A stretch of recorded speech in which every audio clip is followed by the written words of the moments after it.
2023 at 5:47 p.m. Please rise and join me in the Pledge of Allegiance. I pledge allegiance to the flag of the United States of America and to the republic for which it stands, one nation, under God, indivisible, with liberty and justice for all.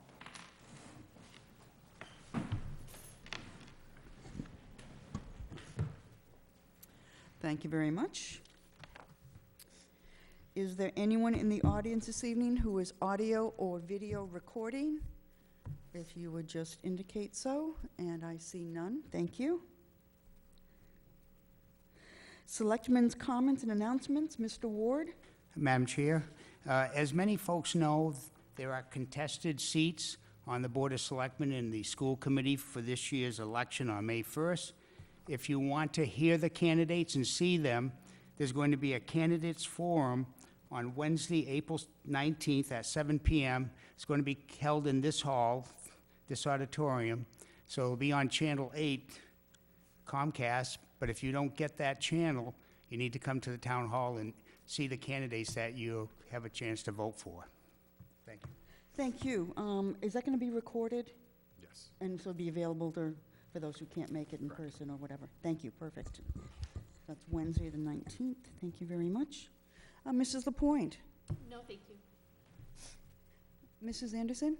Thank you. I would just like to remind everyone that while the weather gets nicer and more people are on the bike track, that you need to pick up your trash, throw your trash away in a receptacle.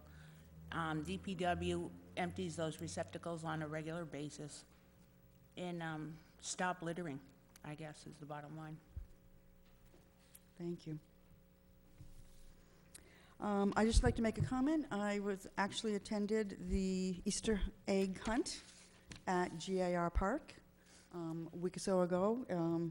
It was a cool, windy, cold day, but the kids had a lot of fun, and it was great to see that many people out. And as far as public comments and announcements, is there anything this evening? Anyone from the audience wishes to speak? Madam Chair, Mrs. Anderson. I'm wondering if people weren't planning on showing up until 6:30, if we should ask again at 6:30 because of the public hearing Okay. at this point. Yeah, I'm fine with that personally. Thank you.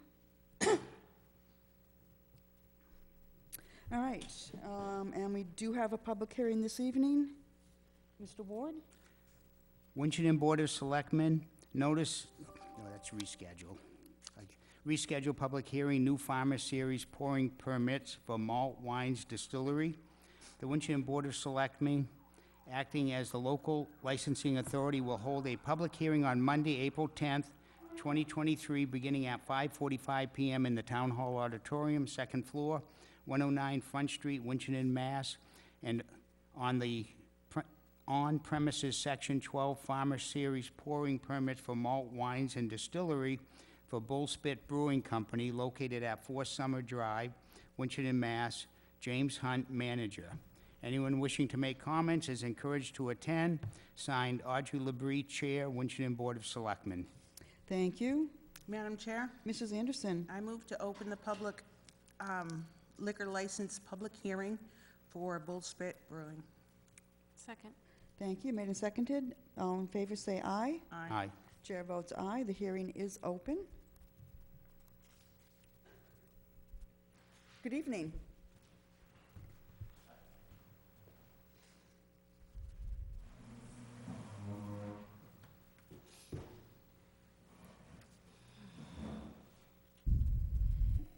So this is just kind of picking up from where we left off the last time? Mm-hmm. Okay. That is correct. And Mary, do you want to dive into it a bit more? Yeah, that legal ad was placed in the Gardner News as required by state law. We did notify abutters. We did not get anything back from any abutters. I'm notifying them of this hearing this evening at 5:45. They've filed all the paperwork. We're gonna, once, if it's approved, we'll send it in for the ABCC. They will vet it from that point, and we'll go from there. Madam Chair, Mrs. Anderson? could somebody just remind me the difference between a farmer series pouring license and a regular pouring license? Well, I Why think, we're going this route? I think it's just based on the brewery. That's how the license is now. They don't really specifically have it at the ABCC.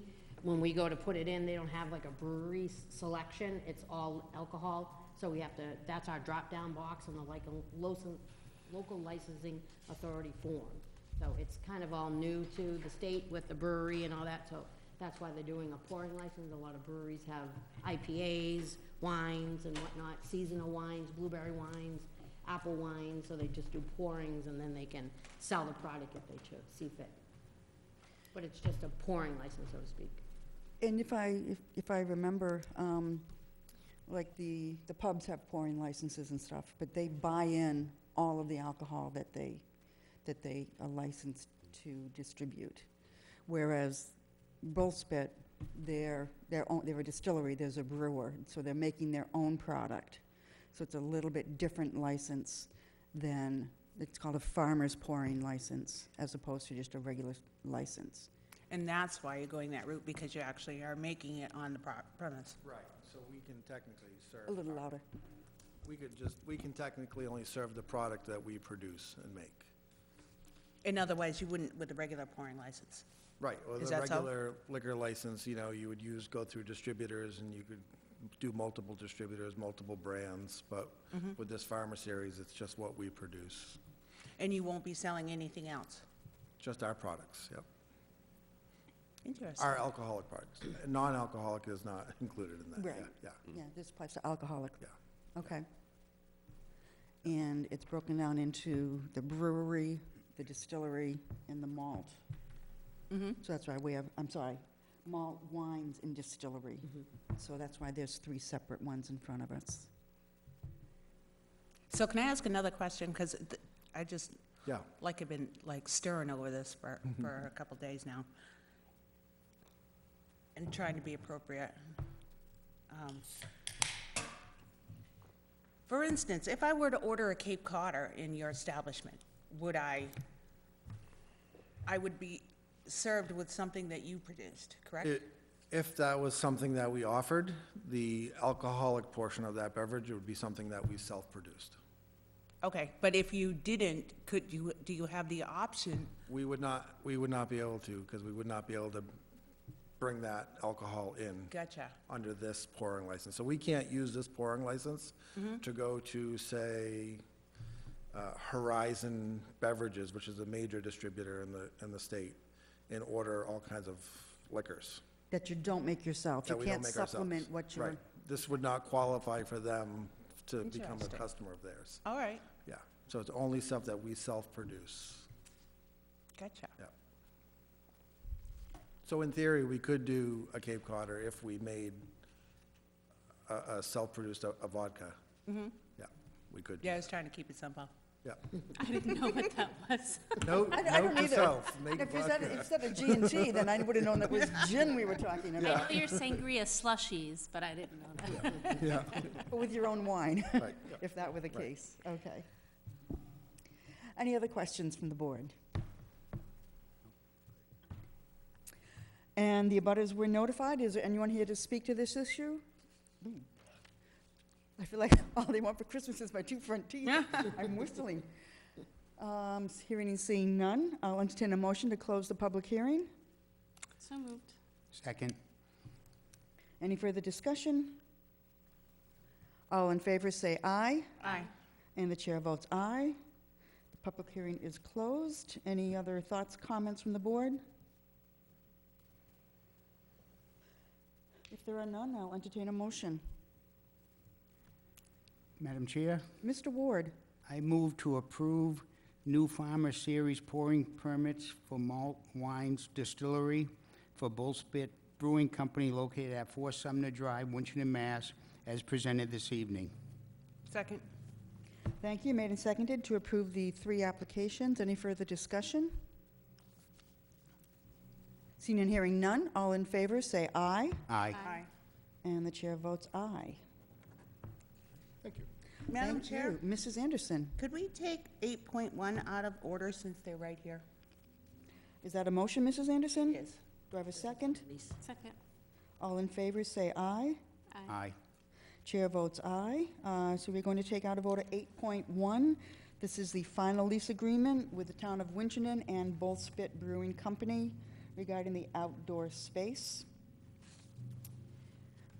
And let me jump to that here.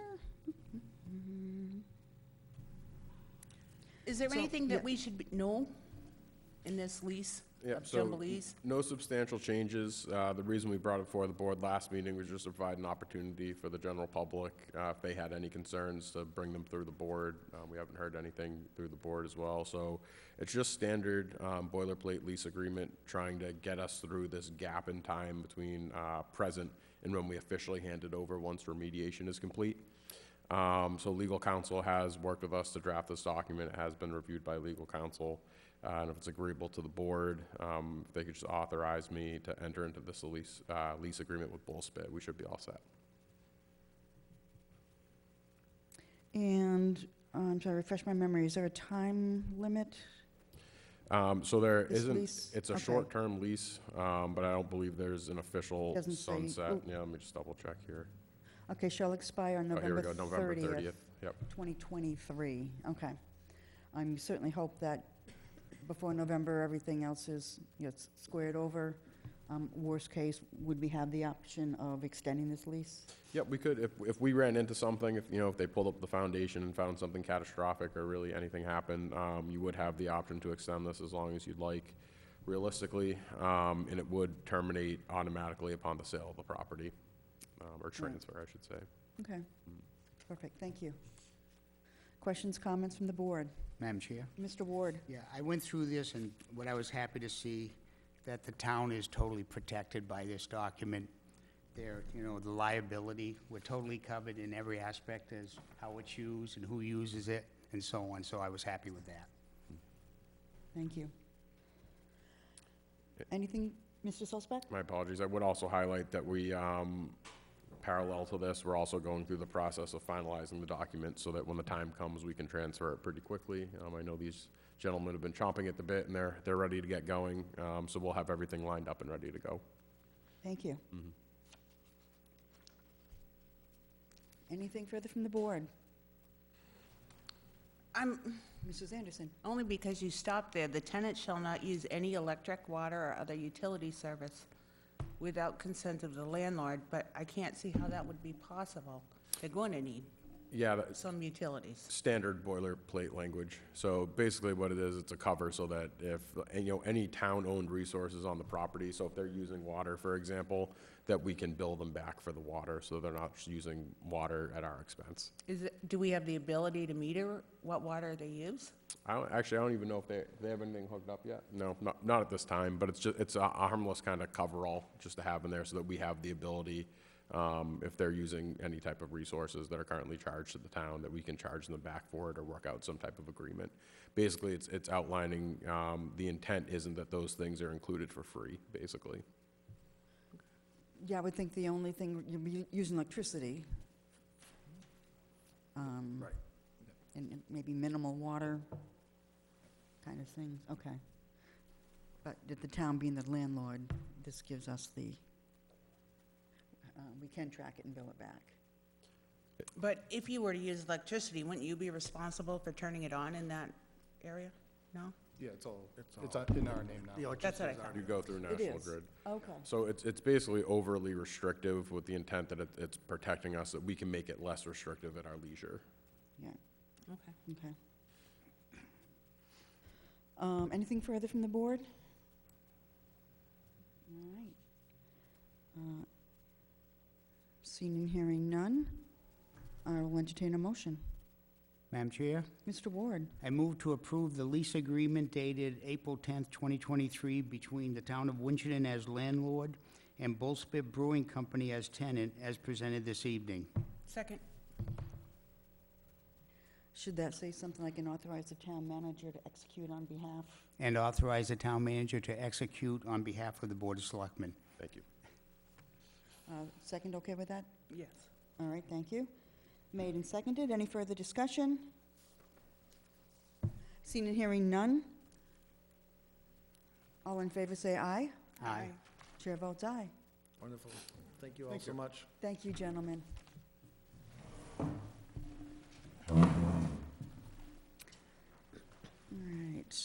Going back to our standard agenda, Yeah, but they're all. appointments and resignations.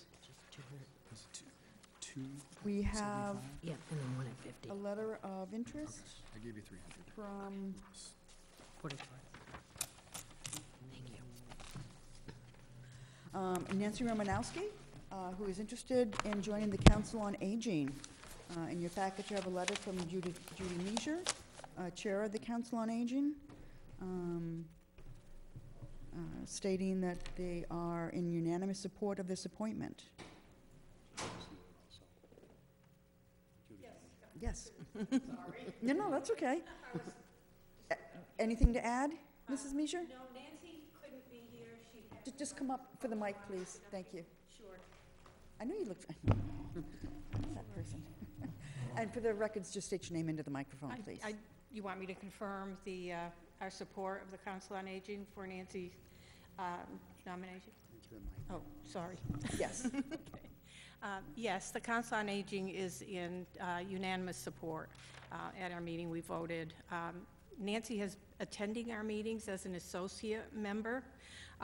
We have our own, they're our own policies and procedures that we formed to guide our council behaviors and choices and decisions. And she has been on it for several months and is been a wonderful asset in terms of providing information, especially from her experiences with other places that she's involved with. For example, the CAC, she's with HEAL. I was at that meeting this morning. She was also, and she's very knowledgeable about the elder population, has contributed very much in the few meetings that she has been part of our group. And she couldn't be here, Doug just said that. Yeah, she had a doctor's appointment, and she was hoping she'd be here by 6 o'clock, but, Oh, that's fine. Thank you very much. Questions, comments from the board? Madam Chair? Mr. I Ward? just want to point out that Nancy Romanowski, her involvement with the town on the Winchendon Housing Authority, CAC, and Hope House. She's also a member of the Garden Club and attends meetings of HEAL Winchendon. So I want to thank her for the involvement she has in the town and taking this on top of everything else. Yes. Squeezing one more and thing in. she's eager for, I know she, you know, if she was here, she would be speaking strongly Yeah. how much she wants to be on the council. Perfect. Thank you for that. Anything further from the board? If there are none, I'll entertain a motion. Madam Chair? Mr. Ward? Move to approve the appointment of Nancy Romanowski for a 3-year term on the Council on Aging. Second. Thank you. Any further from the board? Anything further from the board? You know, just thank her for us, that we appreciate her stepping up. You know, every time we ask, she always is willing to. Well, And she makes wonderful fudge. Just throwing that out there. thank you. All in favor, say aye. Aye. And the chair votes aye. Thank you Okay. very much. Thank you. Thank you, Judith. Good night. And then we have one additional appointment. This is from Coral Grout, looking to be appointed to the Cultural Council. Madam Chair, Mrs. Anderson? could you please remind me or inform me of what rules have been modified or changed in the past years that would allow Ms. Grout to serve on the Cultural Council? I myself do not know if there's any restrictions on, alluding the fact that she's town moderator. Yeah, she states right in her letter that she hadn't been able to serve, but the, Oh, I understand it's not legal for me to do so. the rules have changed, and I'm curious as to what they are. I don't know. I believe in conversations that I had with Coral that her concern previously was that she couldn't serve on multiple boards or committees, and now feels that the somewhat recent conversation regarding special municipal employees solidifies that she can. But with that said, I do not believe prior to that she would have been disallowed from serving on both. Well, I think my concern is not so much Ms. Grout, but for other people who feel they might not have been able to serve, and to make sure, because it seems to me the Cultural Council is always looking for more members, and to make sure that other people feel that they are also entitled to serve on the Cultural Council. Valid point. So what I'd recommend is if there's anybody in the community that has that concern for the cultural council, or really anything else, if they think for whatever reason they can't serve, swing back in, check with town hall, because those rules do change from time to time, locally and on the state level. So if you're not sure, it doesn't hurt to just check. And again, they're still looking for more. Yes, I was going to say, they can have up to 17, I don't know, it's a large like number, that. and they don't even have near enough. yeah, they've got maybe a, The last I spoke quarter to of that, the yeah. chair. yeah, so please step forward. In the meantime, thank you, Coral. Any other questions, comments from the board?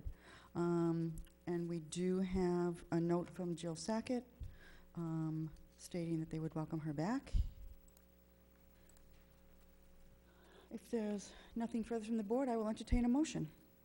Madam Chair, Mr. Ward, move to approve the appointment of Coral Grout on the Cultural Council for a 3-year term.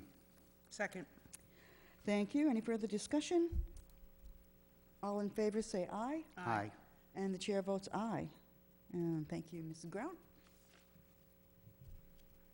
Next up, we have the permit license application for the summer solstice. We have a parade permit, road race permit, and entertainment permit. This is for June 17th, 2023, to be held based at the Clark Memorial YMCA on Central Street.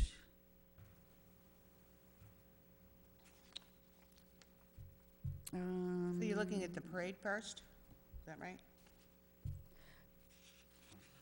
Yeah, what's the first one we have? Yep, the parade permit.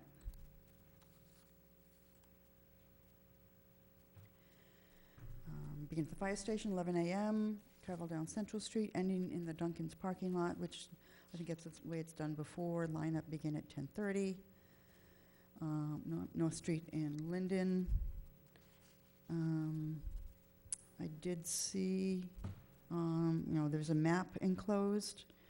I know that they work with the police department as far as needing any road closures. I would rather it was in there, though, and usually it is, that they'll have police detail.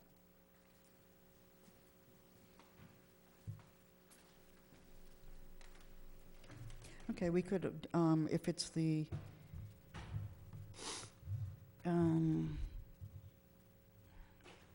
if someone wants, if there's a motion to approve it, it could just be stipulated in the motion To add the police to detail. confirm. I feel like it'd in be that- better to have it in there than to just assume because it's always been done. Yep. No, I agree, that's fine. Yeah, typically it says a little something in the bottom about the WPD being notified. Okay. Anything further on the parade permit? Madam Chair, Mrs. Anderson? I will move to approve the parade permit for the Clark Memorial YMCA 155 Central Street, provided that there is a police detail for the parade. Second. Made and seconded to approve the parade permit. Any further discussion? Seen and hearing none. All in favor say aye. Aye. And the chair votes aye. Next up, we have the road race permit.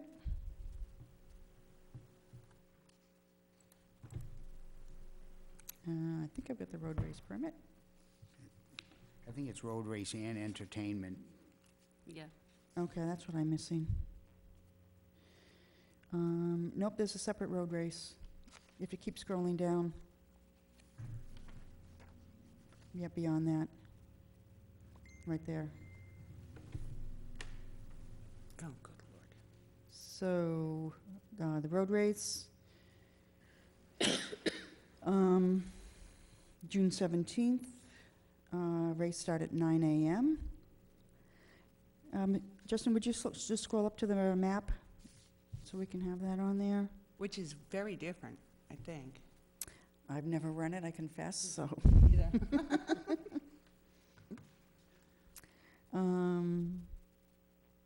So it would start on Ash Street. Or is it the bike path? Is it in red or is it yellow? It's Am the I red. confused? The red Red is part. the, Yeah, it goes around the bike path, around the Winchendon School and the bike path. oh yeah, down the bike path to Glen Allen, then it crosses Route 12, up towards the Winchendon School, then down Ash Street, and then over, and then down to where we have it one way now, and then it'd come down that little street, and they'd go back. They wouldn't, instead of coming up back to 12, they'd just go straight there by behind Williams Package, and come back out to the Clark that way. What's the red line hanging down? You're coming, Oh. you're actually, I don't know. the numbers are 1, 2, 3 ending. 3 is the end. So you're coming across Front Street, down up towards the Winchendon School, head down, then you cross Route 12 and you go on the bike path. Okay, And follow the bike path back to the Clark. I had it backwards.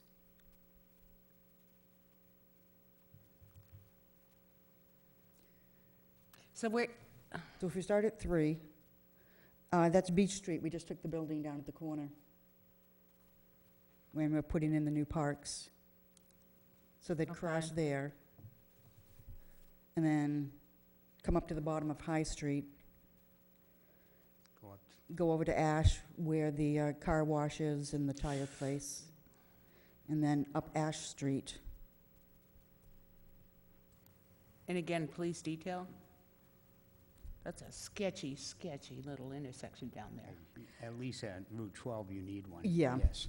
Oh, yeah, a couple of the Route 12s, because they cross twice.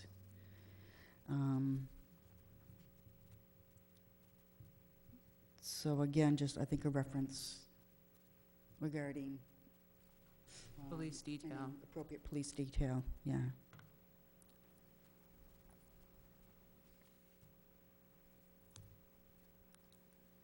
Okay. Question, anything, other questions, comments on the race permit? I should say the Moran 5K road race. If there are none, oh, pardon me, I'll entertain a motion. Madam Chair, Mr. Ward, I move to approve the road race permit for the Clark YMCA to be held on Saturday, June 17th, with police detail. Second. any further discussion?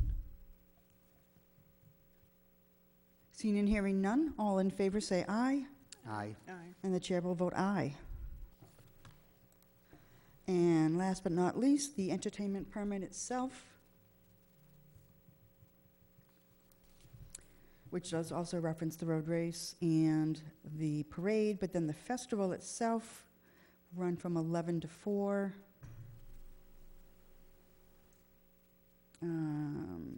Concerts, exhibitions, public show, recorded or live music, amplification, vendors, crafters, live band. Madam Chair, Mrs. Anderson, I'm not sure, what they're planning, because it's been years since they've had it due to COVID and whatnot, but we used to shut down part of Central Street, and will we be doing that again? Mr. Croto.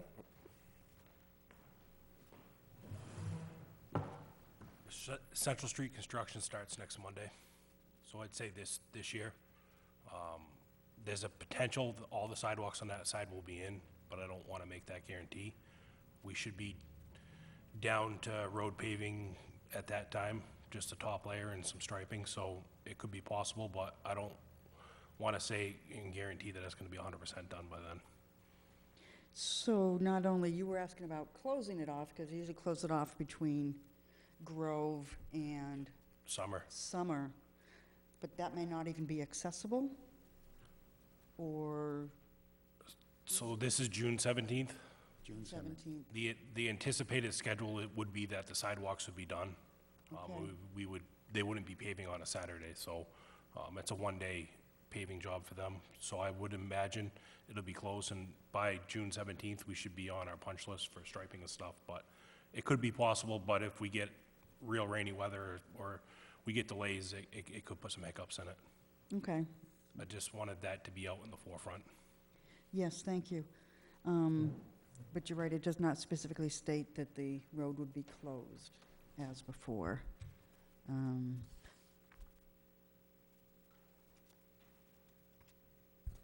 Because usually the church across the street does their thing, Mm-hmm. you know, They when, have the big yard sale. yeah, and people are going back and forth. Okay.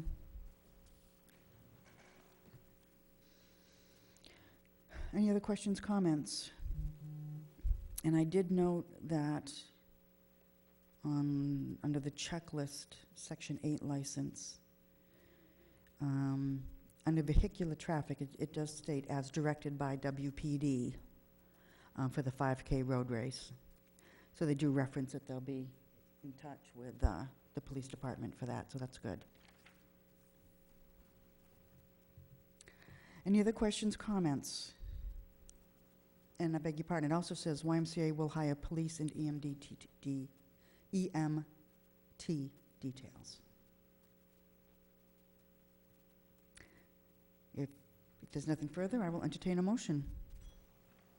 Madam Chair, Mr. Ward, move to approve the entertainment permit for the Clark YMCA Summer Solstice on June 17th, 2023, as presented this evening. Second. thank you. Made and seconded. Any further discussion? I think I'm still uncomfortable just giving them the blanket permit without saying, you know, that maybe they need to check with the police chief about closing portion of Central Street or whatever. Just check with him again. What would be safest? I mean, it is, like Audrey said, it is referenced in the checklist section. I think it's 181, I can't tell what the letters are, license. It says, YMCA will hire police and EMT details, and farther down it says, with provisions for security and crowd control, YMCA staff, volunteers, as well as paid police detail and EMTs. But that doesn't really reference the the road closing. A suggestion, would the maker and seconder of the motion be amenable to adding and work with police department and DPW Yeah. regarding condition of the road at that time, or? And at the Right. bottom of the same Closing. page, it references that too. I just found it. YMCA staff and volunteers will coordinate with all police, fire, EMS, BOH requests and regulations. So they'll abide by. We just Okay. want to make sure everybody's safe. Except what you just said. And will work in conjunction with the DPW director and police department regarding their road condition and closing. Right. Okay. And who seconded? I think they nailed it. Oh, yes, I'm good with Okay with change. that? Thank you very much. Okay. Any further discussion? Seeing and hearing none, all in favor say aye, Aye. Aye. and the chair votes aye. All right. Next up,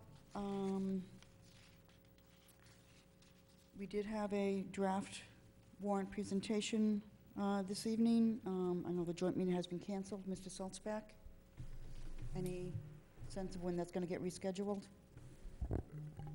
Mary, did you hear anything about, From Do- FinCom, no. no? Can't give any dates. I think Mo Ward is the chair now because, vice chair taking over for Tom Kane because he's away for a few weeks or a month, I believe. Okay. So I can reach out to her and find out what's amendable for both parties. I know the concern was the draft warrant didn't have any figures in it. At what point will that be available for review? I'm not quite sure I understand the, Okay. so which figures was she referencing?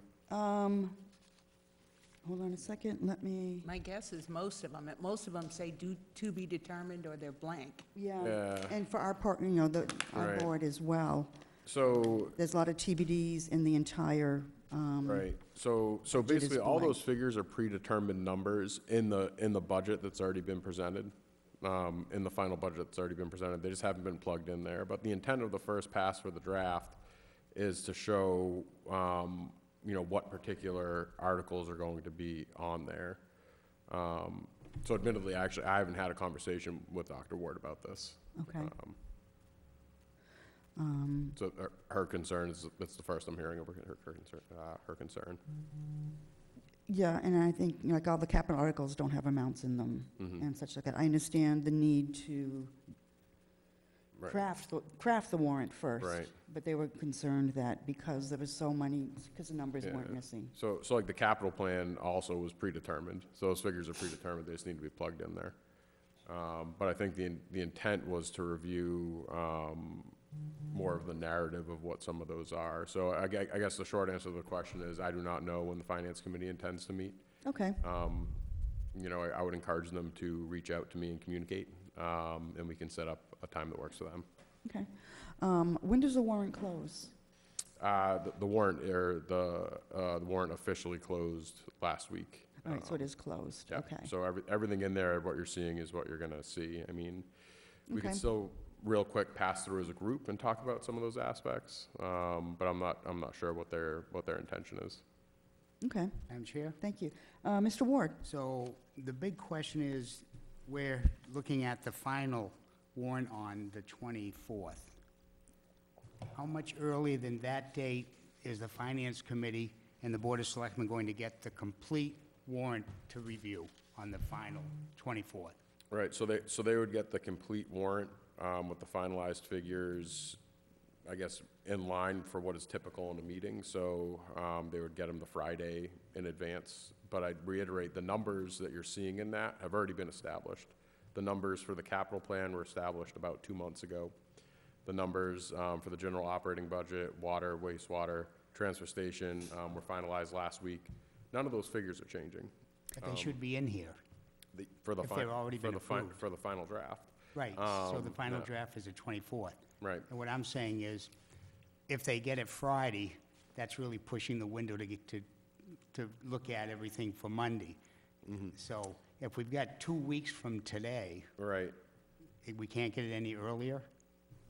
I can get it to them earlier, but I guess once again, I'm kind of perplexed, because the intent of this meeting, it's the first pass review of the draft. It's Yeah. the draft budget, and so I think that the time to kind of bring forward questions on some of those items that are non-financial related was in this meeting. Yeah. So I'm surprised that unilaterally the decision was made to pull the plug. Again, because they didn't feel there was enough in here. That's Yeah. what the Right. But once again, I would reiterate, the items that are missing, the financial items, have already been determined. They've already been finalized, and they've seen them and reviewed them publicly, so I'm kind of surprised by that, borderline boycott of the review of the warrant, but we can set up a different time and schedule it. But correct me if I'm wrong, weren't some of those numbers questioned at the last meeting when we were presented with the budget? Right, so the only thing where there's a change, which we can review now as a group, and we would review, or we had intended to review as part of this, was the revenues, but that's not gonna change the budgeted amounts. So it was a review of what we had slated for the override, versus which Mr. Kane felt was built in previous levy limits, which we can run through right now, independent of not having that hearing, but once again, I'm surprised to hear that the Finance Committee opted to not review this evening.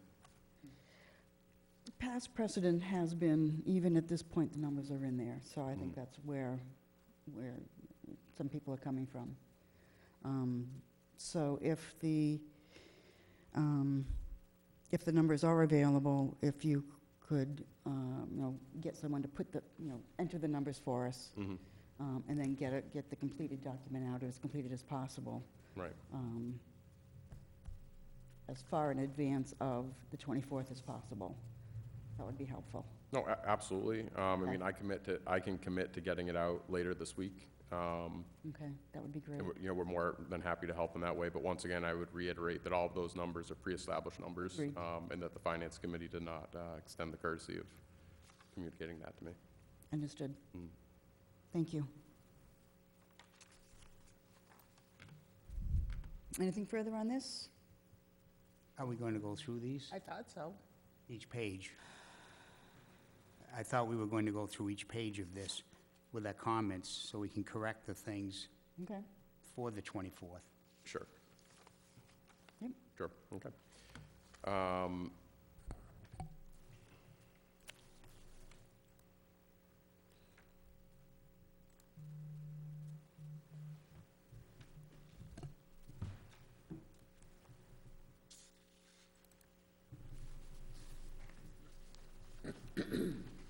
So just looking at the cover sheet here, I want to run the group through real quickly what we're looking at.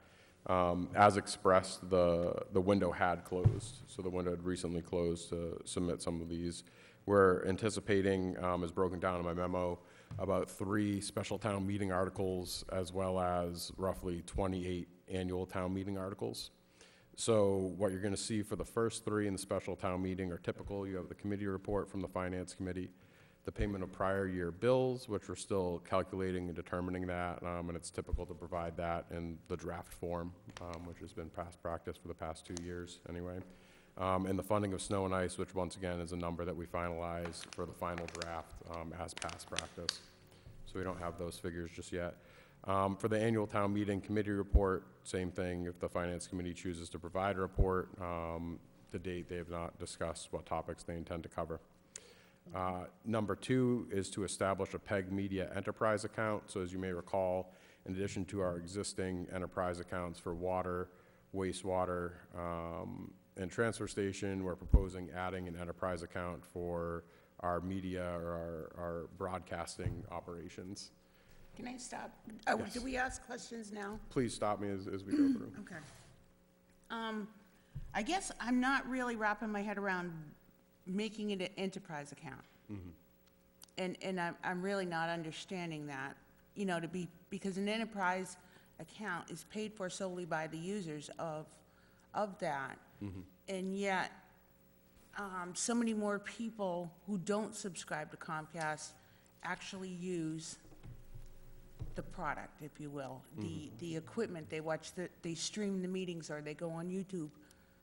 And so therefore, I'm really questioning the need to create an enterprise account. Sure, and that's an excellent question. So it's a financial best practice to have an enterprise account for PEG Media. If you actually look around other communities, it's pretty commonplace. And actually, I was kind of shocked when I got to Winchendon to see that we didn't have one established. And the reason being is that the Comcast funds that you negotiate are supposed to be directly slated for the use of maintaining your system.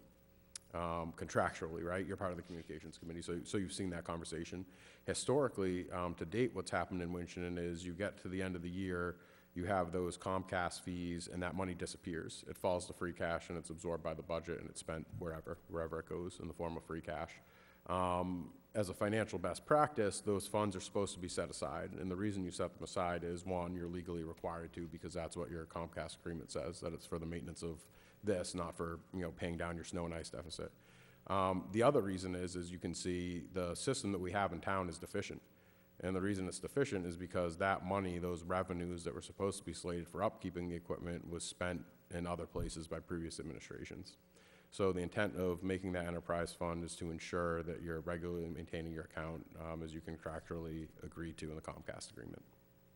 Excellent question, though. I appreciate it. Yes, so the fees from Comcast will go into that fund, that enterprise fund. Would there be any other source of fees going into that? At this time, no. Okay. So we're not recommending any other outside fees. I can't predict what's going to happen in the Yeah. future, but I wouldn't see a reason why there'd be anything else. So this is creating that place to put the Comcast money to ensure that it goes back into the Comcast equipment? I think I understand that part of it, and I think the problem is why we don't just create a budgeted account for that, and why it has to be an enterprise. I think when I hear enterprise, and I'm sure other people in town feel the same thing, your hackles just go up, because, our enterprise funds have historically not been maintained well. Right. And so I think what that would go back to is, once again, predating me, but since I got to town, is displaying financial discipline and trying to do a better job of communicating to the citizens the costs of running some of these enterprise accounts. But I think the important piece is, if you continue to run your broadcasting as just a normal account, like the Board of Health or something else, that money gets turned back every year. You can't turn that money back. You're not supposed to be turning that money back. And so effectively the only way to make sure that money is captured and it stays in the form of retained earnings, like you're supposed to for water and wastewater, is by having an established enterprise account. So I'd say if anybody has any concerns, I'd recommend looking around at other communities. Like I said, it's pretty commonplace. Yeah, that does make sense, because if it goes into a regular, just a budget line. I and it's do, not I do, spent I that do year, it's get gonna that. be released. I think Yeah. it's the word enterprise fund, because I see it and I go, well, you know what, other people take advantage of this who aren't Comcast subscribers, and I'm trying to make it make sense in my own head that Yeah. why this should be. But correct me if I'm wrong, anyone, the fees, the money that we get back from Comcast, even though there may be people in town who don't have Comcast or Xfinity, services for their home, that money can be used to upgrade the hardware here and our broadcasting equipment. Right. So, and that they do benefit from, because by keeping the equipment and stuff upgraded and being able to do But they're not closed paying into it, captioning. is what I'm saying. They're not paying into it. And you're gonna hear me go down that road. And so where I understand what he's saying, because Yep. this is set aside purposely, which I, obviously I want that. Right. But at the same time, I don't wanna run into that thing where you've got non-water users taking advantage of the town's water, for instance. And, we've had certain incidents where that has happened. And, once you put enterprise fund on it in this town, it becomes a little contentious. And while I appreciate that you're wanting to set it aside, because you won't upgrade your equipment every year, and that money should be set aside so that it can accrue. Retained, yeah. I certainly don't know the right way to do it. I just see enterprise fund and I go, oh my God, I do not want this. Yeah, so by the contract you have, if you allow that money to fall back into and fund your general fund, you're in breach of that contract. The town has been in breach of that contract. Really? So had we been in the past? Yes. Interesting. Any other questions on that particular item? Okay, yeah. The next three that you can see are regarding the opioid settlement that this board has been battling for the better part of, 4 years now. So as part of that conversation, we had discussed the recommendation from the Attorney General's office on the state level, combining our resources with other communities. Gamma had come in, Representative Zlotnick had come in, and there was an agreement to that. The catch is that money needs to be appropriated, the revenues, we'll call it revenues, the damages that came in from that, need to be slated and appropriated in the same way any other expense. And so what you're doing here is you are establishing an opioid remediation stabilization fund, Article 3. So when that money comes in, it has an account to go to, so it doesn't just disappear into the general fund. Secondly, for Article 4, you're accepting the fourth paragraph of Mass General Law, Chapter 40, Section 5B, which, and we'll highlight as we go through, there's recommended language kind of highlighting, but what that does is it allows you to create effectively a regular appropriation for that specific revenue. And then for 5, dedicate receipts from statewide settlement. So what you're doing is authorizing the community, Winchendon, to dedicate the specific revenue receipts that you're receiving from the opioid epidemic from that statewide settlement, specifically for the purposes we described in those conversations with Gamma. So it's not the cleanest way to do it. We've met with Westminster, we've met with Templeton. Then we met with members of our State House delegation, and they're in agreement that this is the most thorough way you can go about doing it, just to make sure you're checking all your boxes. So we can dig into that a little bit more too when the Finance Committee decides to join us. Article 6, Authorize revolving funds, so that's a usual and customary article, just authorizing your existing revolving funds. Number 7, the senior tax work-off program. Once again, I would highlight, had traditionally been at 8,800. We reduced it to 7,700 because we don't receive a ton of participation. Community Action Committee. I'm sorry, Yes. just, on Article 7, just in the written article, it still has the numbers 8,800. Thank you. Yeah, we caught that earlier in Okay. the day, but we haven't revised it. Thank you. But I appreciate the extra set of eyes. Number 8, Community Action Committee nonprofit support, 27,500. That's typically 2,500, but as you may recall, recently the folks from the CAC had come in and expressed the skyrocketing participation that they've seen at the CAC and the community need for it, especially coming out of COVID. So I think it might be beneficial to incrementally try to increase that over the years. Article 9, so this one actually, Selectwoman Anderson, comes off of your request. So in terms of any structural changes, we've talked about organizational changes. I've spoken with legal counsel, and I've showed them the specific piece in the charter that's in question. And there's agreement that in the town voting to support that budget line, they are voting de facto to approve it. But that said, I do agree there's no harm in calling it out specifically, putting together an organizational chart, highlighting the changes that we're looking to do. So that organizational chart will be provided at the final draft when the document is complete. Once again, this is a first pass draft. So, under the wording on Article 9, because I was going to mention that it's very big, and I was Right. like, what the heck Yeah. even is that? We're going to clean that up and Yep. itemize it more so that people have a better understanding.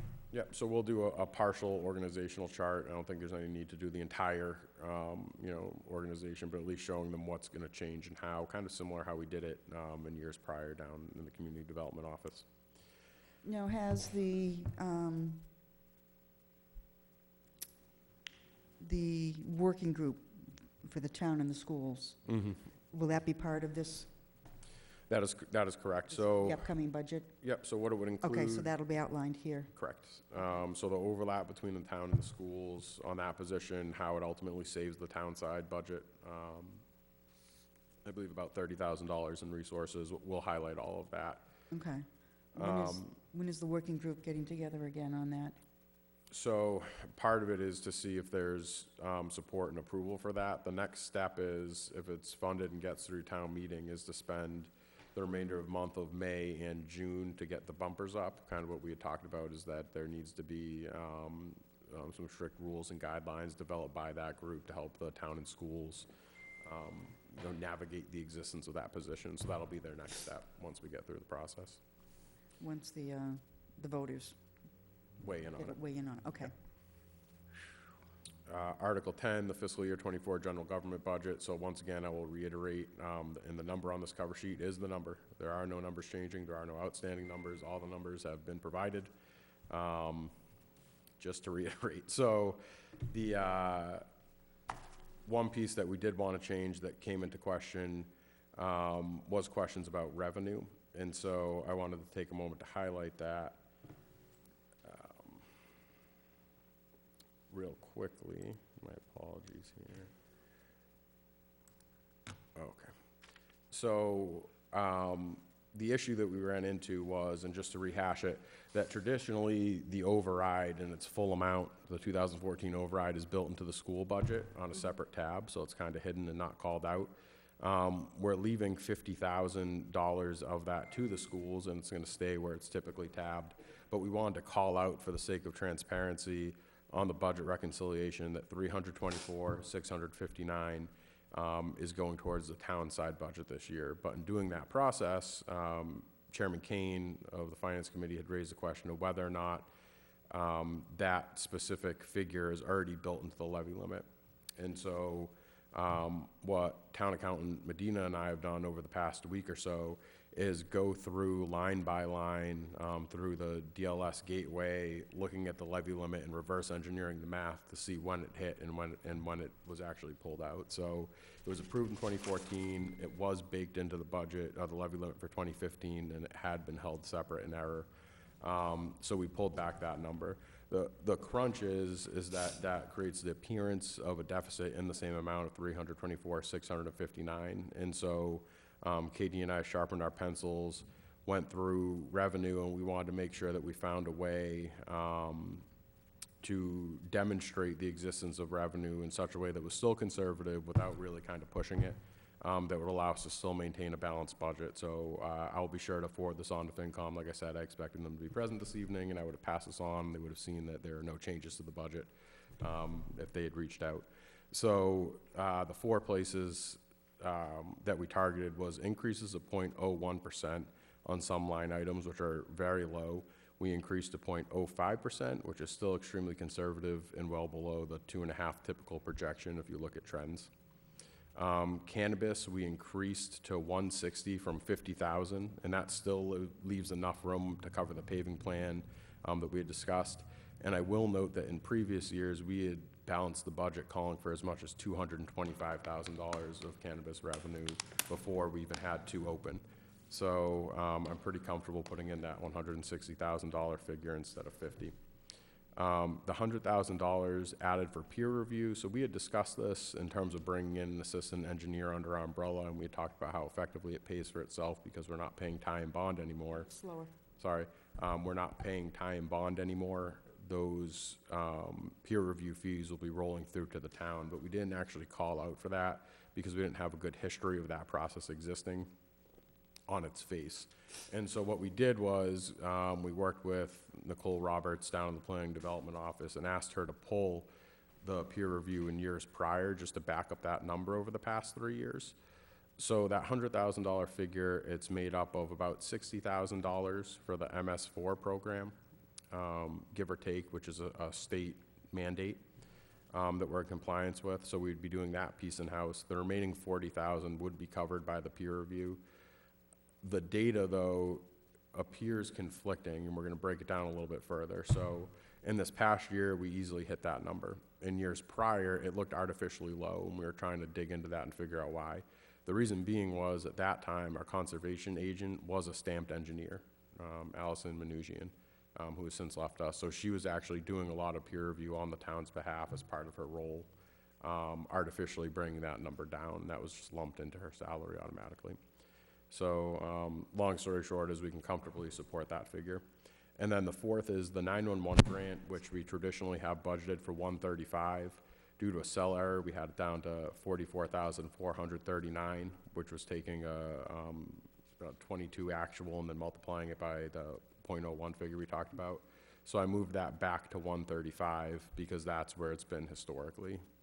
I don't understand. Can you do that again? Sure. Yeah. So when I say a cell error, dropped a Boston accent for you. A cell error. A cell, C-E-L-L, Cell error error. in an Excel spreadsheet. In the Excel spreadsheet, Okay. correct. So it automatically carried the formula for the other lines where it multiplies previous year-end actual by 0.01% instead of putting in what it actually was, which we every year budget 135. So I did confirm with Chief Walski that that figure would be coming in for this year as well. So between those 4 areas, combined, that got us to the 324,659, which allowed us to remove the override, which is being counted twice, and still balance out the budget. So I would just reiterate to anyone watching at home that the figures that were provided last Thursday, I believe, still hold. Okay. Madam Chair, Yes, Mr. Ward. I see you writing this down. Has this been sent to us yet? Excuse me. So as I explained, we literally just put this together with the intent of presenting this during the hearing. We had been backing into this number together, so this is new information. Okay, so it will be sent to us this evening? Correct. I see it's to the Board of Selectmen and Finance And the Committee. FinCom, Correct. We right? haven't got it. Yeah, so it was going to be delivered in this meeting if the Finance Committee had graced us with their presence. So Yeah, there's just, I apologize for hammering that home, but that's fine. it's Yeah, a little bit of a personally, no-show. Yeah. Yeah, the cannabis, I recognize, 160 is probably a safe, I think we'll make it, especially, at least for one more year until New Hampshire, or a couple years until New Hampshire comes on board. And now I understand about the 911 grant. Okay. So the cannabis piece, as I've stressed, I wouldn't rely on it too heavily. We have enough data and history to show that we're actually probably gonna exceed that 225 we built in the past. But if anybody's wondering why we're holding back, part of the reason is, once again, concerns about regulatory changes to our neighbors up north, and just other factors outside your control. Cannabis is typically a pretty unstable revenue. We want to try to be extra conservative with that number if we can. Thank you. Thank you. Any other questions about that specific item? Not now. Okay, Takes a while. Yep. sure. Hop right back.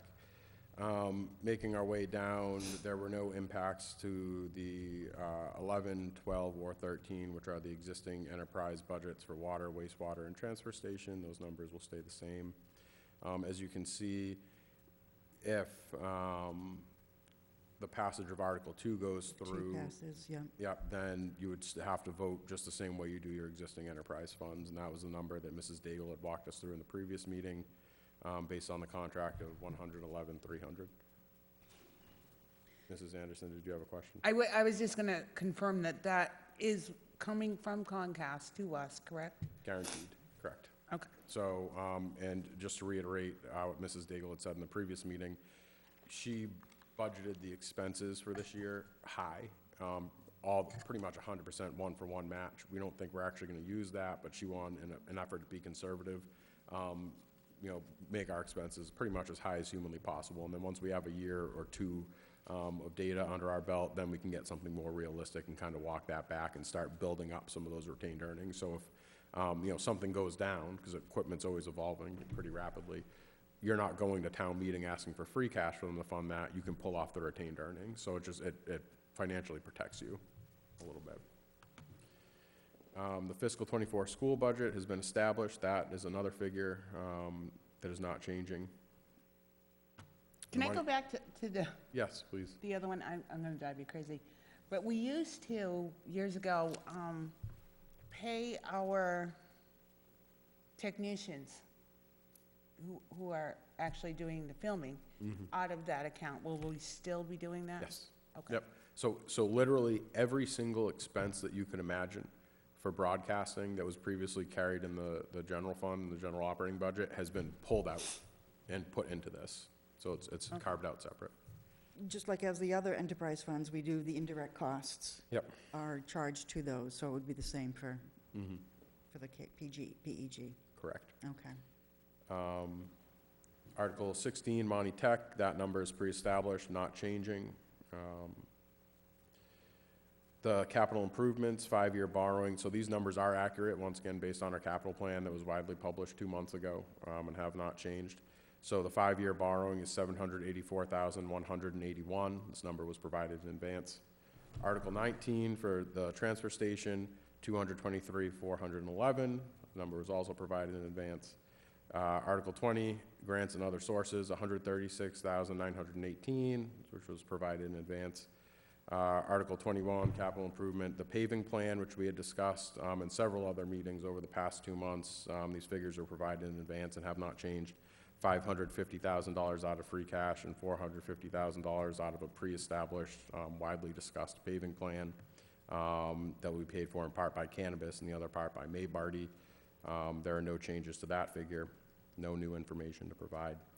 Article 23, cemetery perpetual care for a leaf loader, $12,250. That number has stayed the same. Article 24, yes. Justin, on the capital,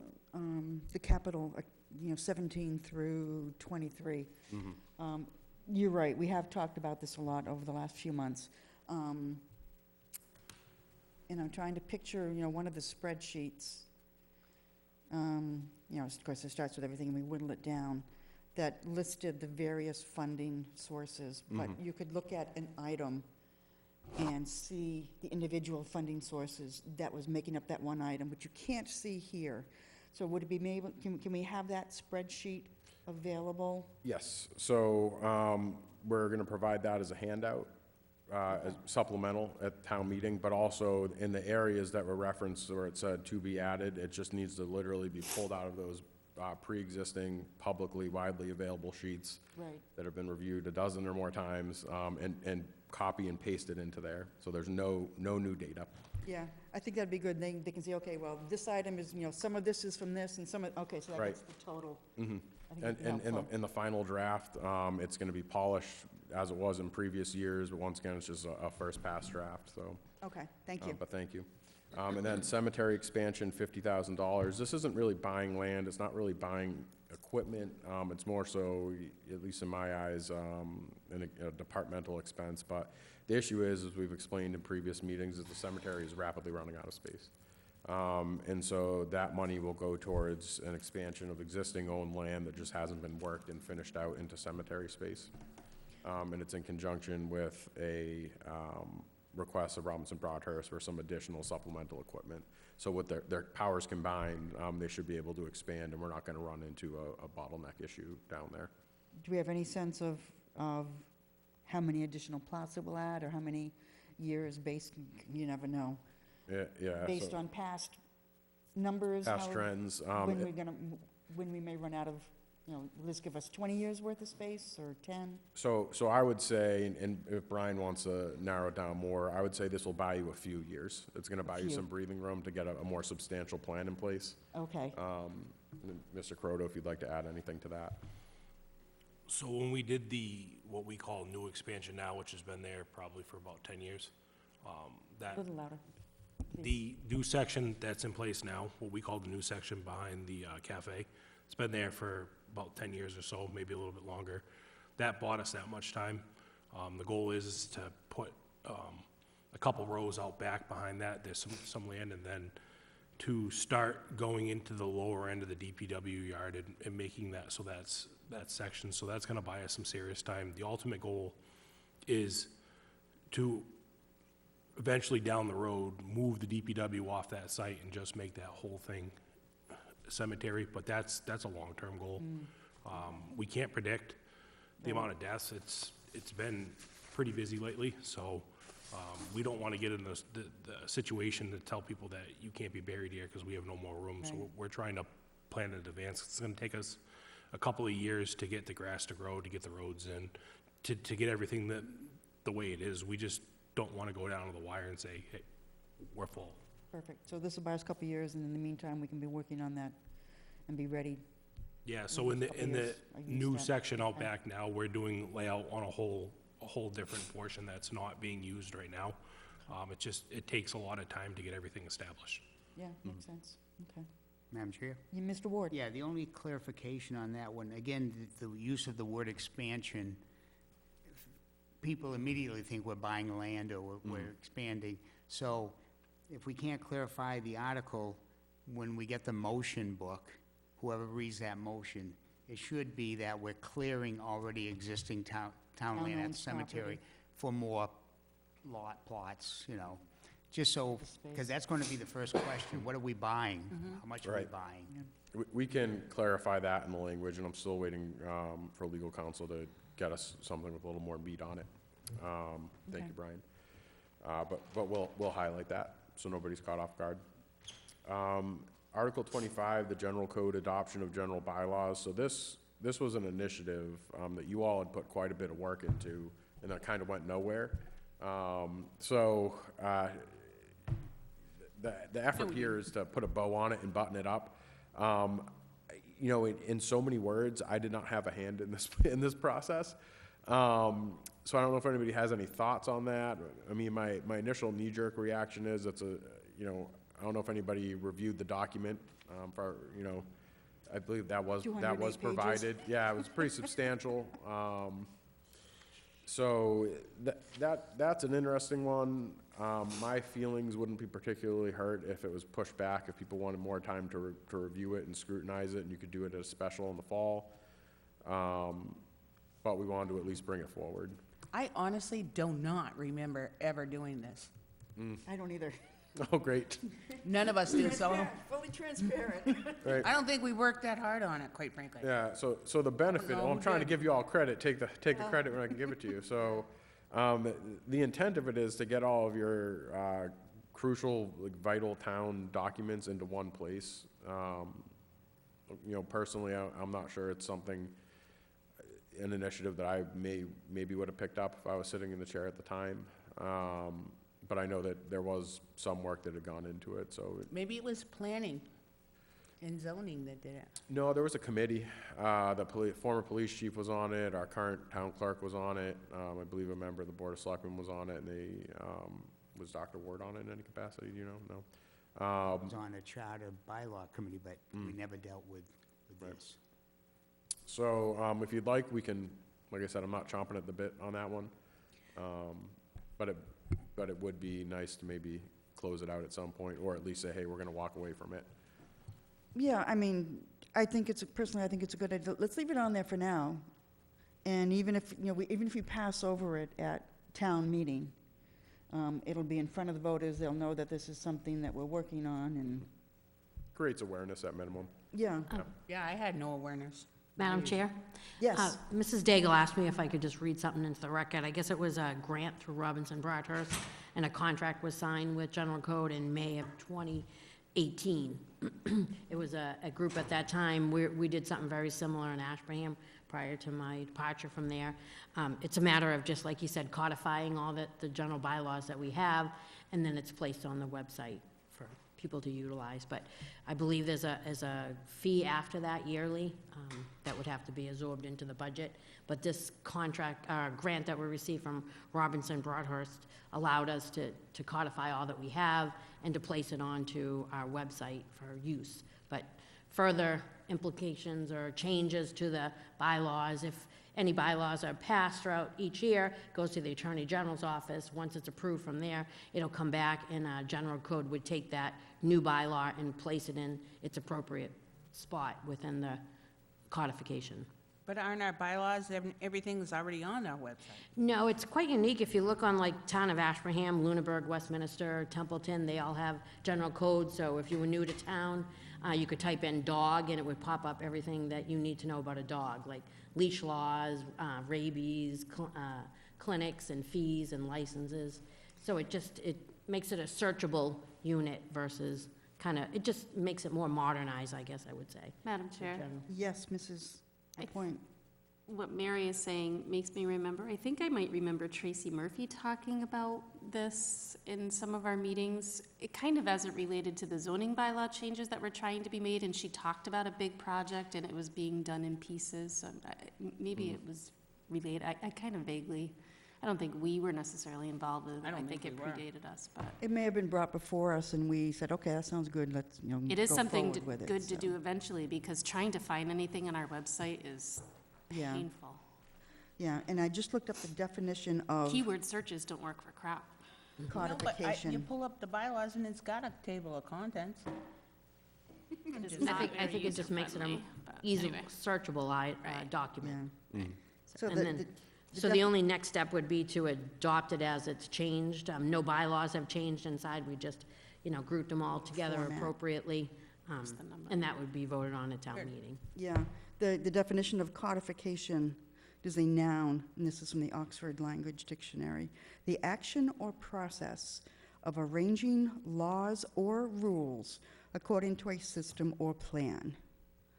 So we're taking the existing bylaws, and we're just making sure that they're all in order and everything is searchable and such. And I Yeah, think but they just check. There's a lot of redlining through there, there's a lot of Yeah, I think they changes just that I changed, didn't well, they have. changed grammatical things and so forth that were placed in and not caught.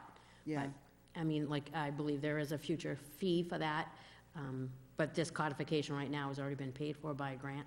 R&B, okay. Madam Chair? Mr. Ward? Yeah, this was a lot of information.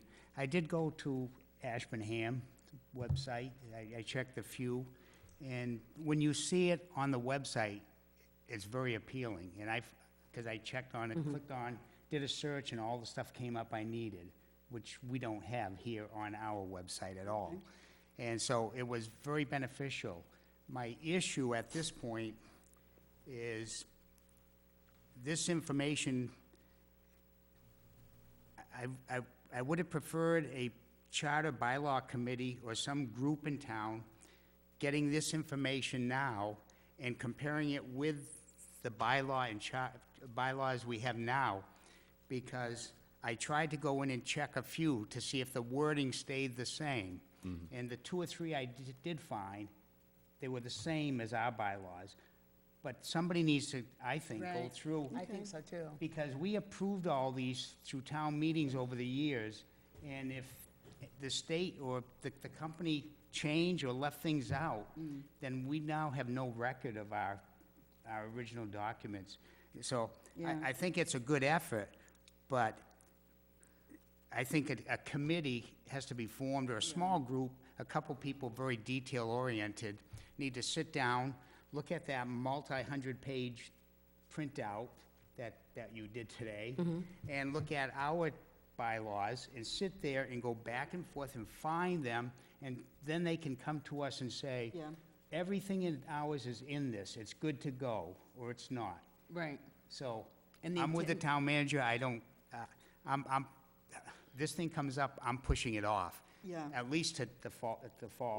Yeah, I agree, maybe get a group together, either working group or a committee, and work on it over the next 6 months, or till fall meeting, or even next spring if need be, or something. Madam Yeah, Chair. but it's good to be aware of it. Yes, Mrs. LaPointe? Mary, are you saying that this is our last timing chance to do it already paid for? If we push it off, do we then have to pay for it? Is that what I'm hearing? No, I believe that the monies were already paid to the company, general code, for the codification, and we just have to accept it as a As town. as Okay. we have it. Yes, yep. Okay. Thank you. I would feel better with another set of eyes that go through it and Yeah. just make sure. I mean, just for point of verification, that general code does have attorneys, that they do all this, so Sure. that, but it is good to have somebody take a look at it. No, absolutely. They're not from Winchton. Want to see it What's that?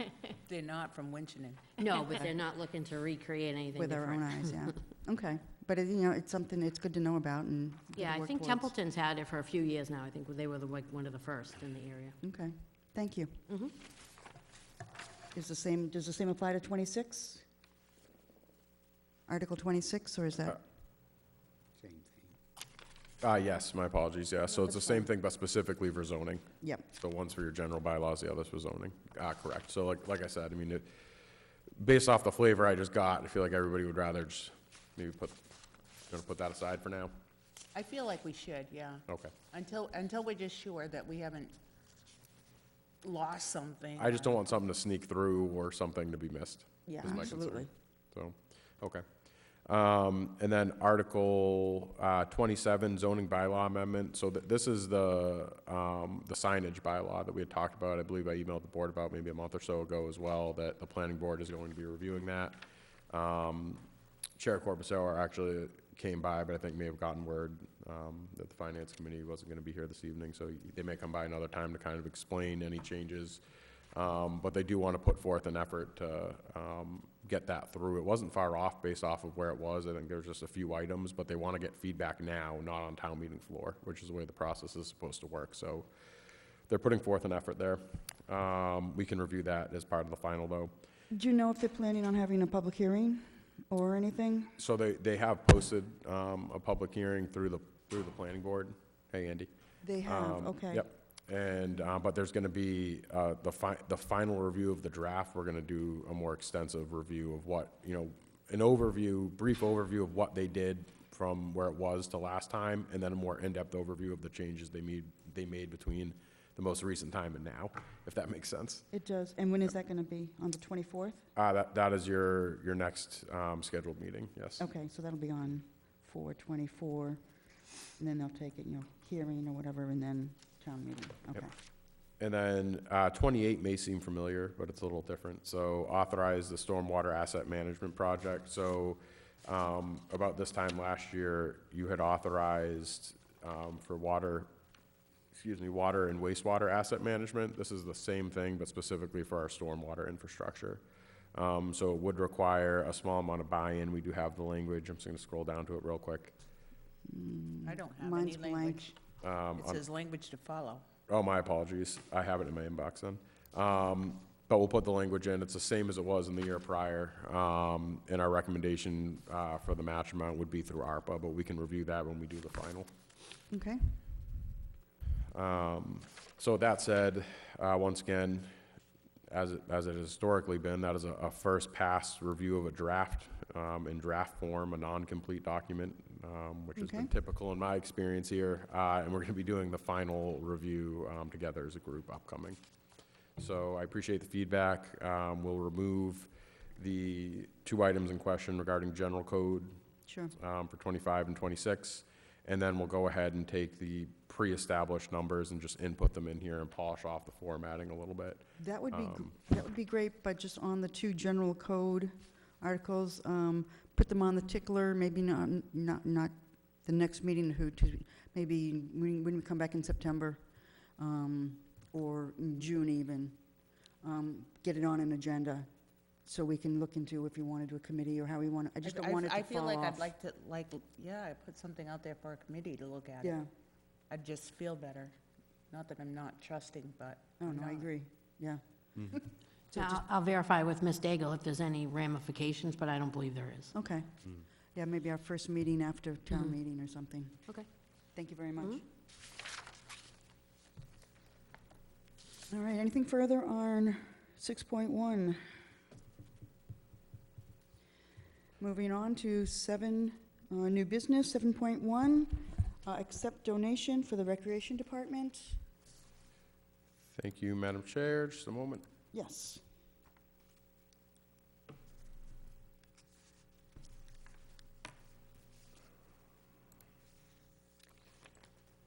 There we go. Could I just point out something before we Yes. do this one? I don't know if anybody checked, but there's a donation in memory of Mary Jane Ducharme. That person had wished to be anonymous. That's what it says on their form.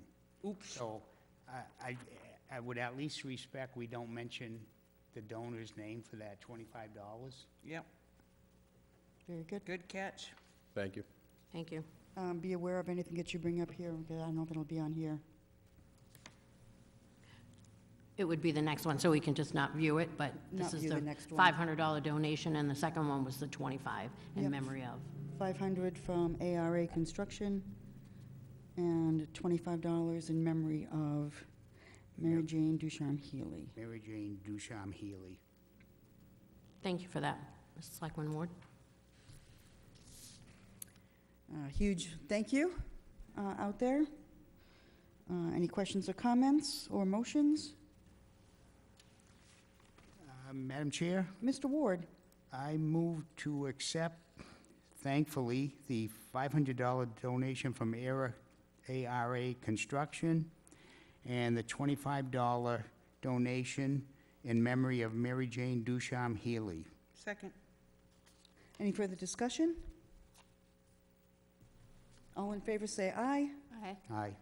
and the chair votes aye. Madam Chair, Yes, Mr. Solspak? may I ask that we take 8.2 out of order? It should be a pretty quick update for the old Murdoch. Sure. Thank you. Is I'll that a make that motion? motion. Second. All in favor say aye. Aye. Aye. Chair votes aye. So we are on 8.2, the old Murdoch update. Thank you, Madam Chair. So as mentioned in the last meeting, this project did go out to bid for Phase 1 of the old Murdoch restoration. I'm happy to report that Contracting Specialists Incorporated, otherwise known as CSI, out of Attleboro, Mass., has come in as the qualified low bidder with a base contract price of $719,445. So we are joined this evening by architect Andy Barr of Russo Barr Associates. Thank you for making the drive up. And he's going to just walk us through, I want to provide an opportunity basically for the general public. We talk a lot about Phase 1, Phase 2, Phase 3. What does that actually mean? What is the work that they're actually doing? So with that, Andy, thank you again for joining us, and I can pull up some of the drawings, and if you need anything, just let me know and I'll pull it up. Okay, good. Excuse me. Hello, I'm Andy Barr from Russo Barr Associates. A little bit louder, yeah, closer. Thank Pull you. it closer, that better. I'm Andy Barr from Russo Barr Associates. Yes, the Phase 1, which I'll sort of explain a little bit, has gone out to bid, and bids were received. 2 bidders bid on it, but we had hoped to get more, but actually we got some good prices in, which is a good sign. Phase 1 is basically addressing predominantly the tower, the clock tower. it's doing permanent repairs to the masonry issues that are there now that have been dealt with just on a temporary basis for the last year, year and a half, 2 years. And it's basically rebuilding the masonry that is presently missing, removing and rebuilding any other areas that are potentially coming down, and then reinforcing the remainder of the masonry by putting in what are known as helical ties, which tie the masonry together, repointing those areas as well. And then there's a few other areas around the building that also need to be done right away as well, so that we're dealing with those. So it's sort of a somewhat life safety project in that at the end of this, you would, the phase one, you would be able to remove the fencing and, that's there now, and not have to, and none of those the tarps would not be there as well. It does not include the clock face and doing that work and restoration of the windows on the tower. There were two alternates. Alternate number one was to address the rest of the tower, and alternate number two was to address the what look like chimneys, but they're a combination. Some are chimneys, some are vent stacks. Those other tall, the thinner, small stacks. And we also had a number of unit prices in there as well to do additional repointing, additional brick rebuilding.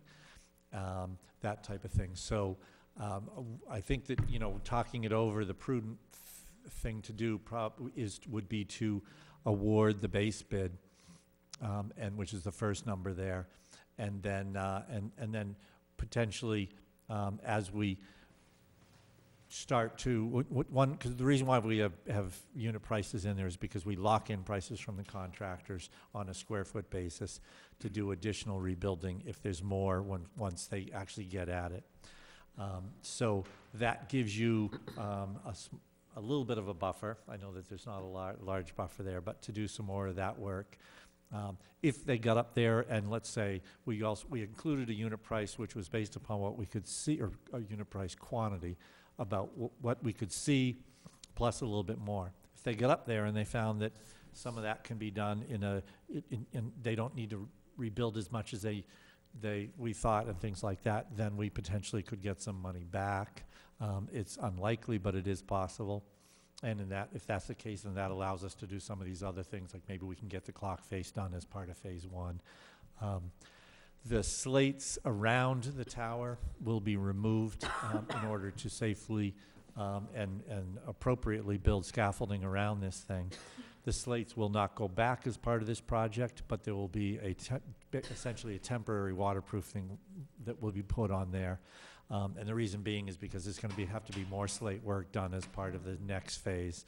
So rather than trying to do something that they have to weave in and make work, it makes sense to just make it watertight, and then the rest of it would be dealt with during phase two.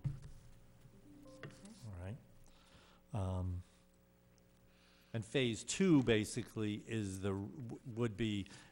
I think the intent is to complete the design, I believe, during the summer and into the fall, and then phase two would potentially be bid in the fall, I think is the path that we're thinking of taking, which gets you real numbers for town meeting, not estimated numbers. It gets you real numbers for town meeting, and then and it also bids at a time when contractors are thinking about the work for next year and are a bit more aggressive, and then depending upon what type of winter we have next winter, they may be able to start some of it earlier in the although it has been kind of the way we're going is that we don't get snow in the beginning and we get snow at the end, but anyways, you never know.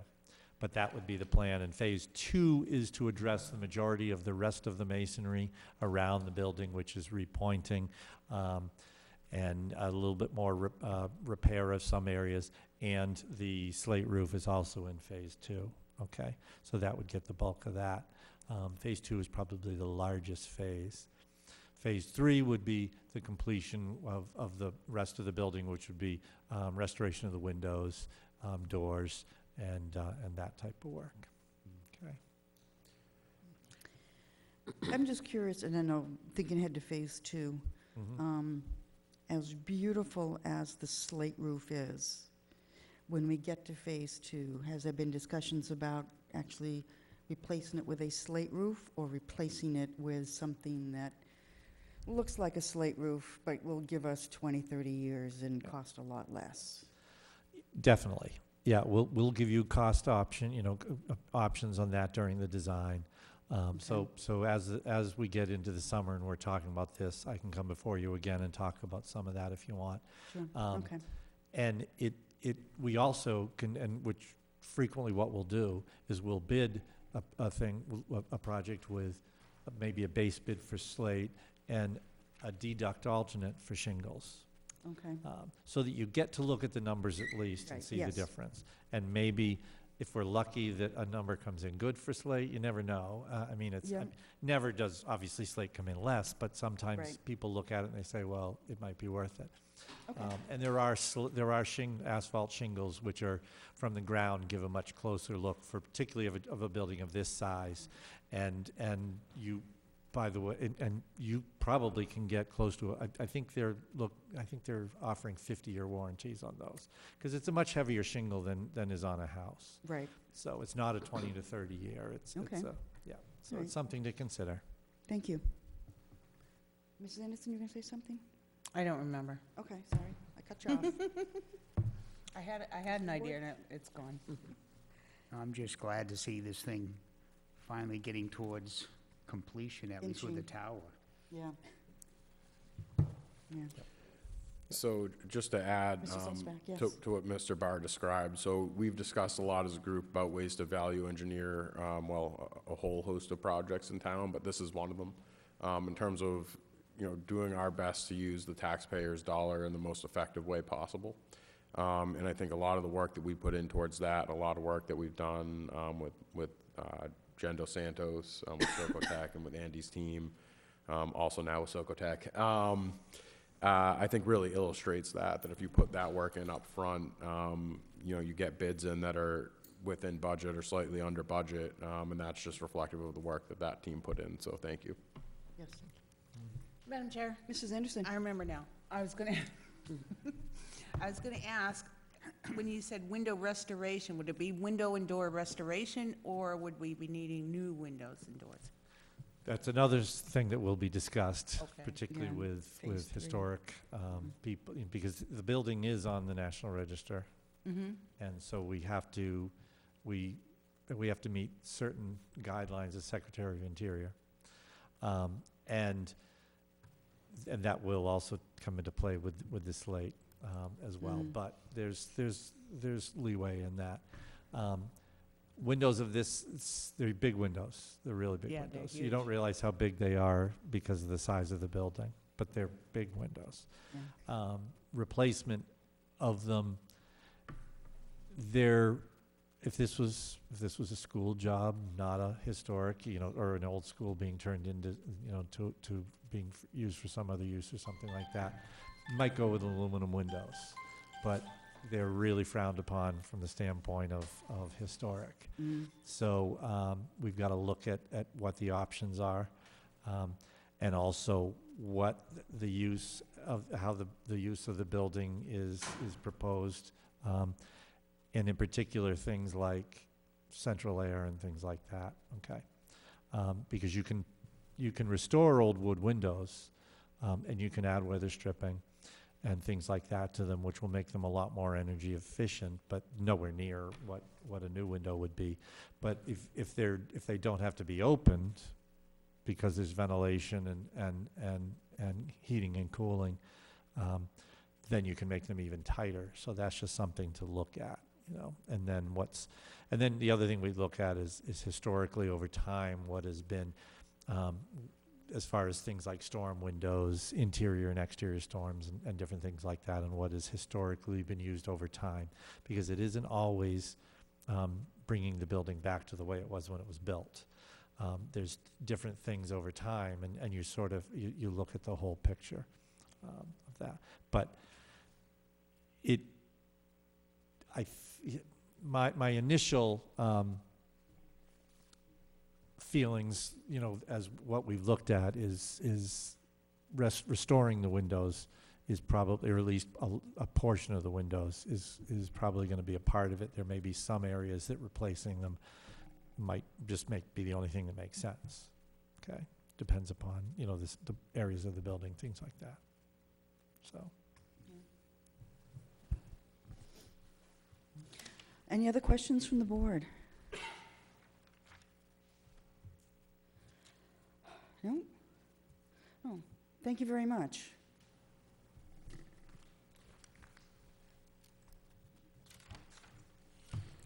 Thanks, Eddie. And I apologize, so do we have a time frame for this to start? It's partly dependent upon the availability of the contractor, so we have to set up a pre-construction meeting and go through contracts and everything else, is what we were just whispering about. So once we have something, we'll communicate it to the public. Okay. we have talked to them, and they want to get going fairly soon, only because if they have any other summer work, that, you know, there's certain, Sure. we'll put together a schedule. Perfect. Thank you very much. Thank you. Thanks, Andy.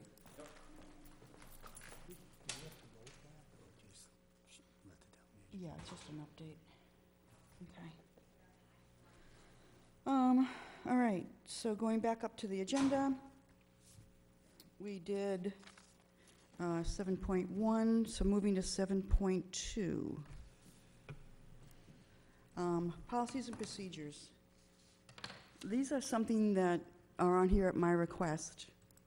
Some of you may have seen the email from KP Law a couple of weeks ago about a Massachusetts town and the issues that they had regarding public comment sections of their town meetings. So it prompted me to do some research, and I wanted to bring these before the board tonight for a first reading. Now, just in general, anytime the board considers a policy change, we have a first reading where it's presented to the board. We have some general discussion. Mr. DeWatt, I just need to know if you're recording. I'm just taking a picture since Oh. this wasn't made available to the public, which, you know, it should have been. Yeah, it is now being made available to the public. Thank you.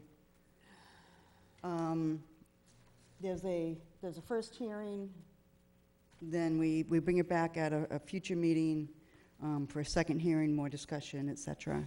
So this is informational this evening. We can certainly go through it. Do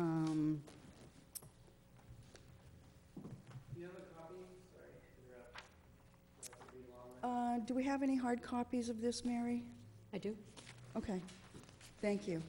Sorry. Nope, you're fine. So the state Supreme Court ruled that First Amendment rights doesn't mean if someone comes before the board, they have to be polite. Right. They have to be considerate of others. So this is the public participation. Just talks about the public comment period.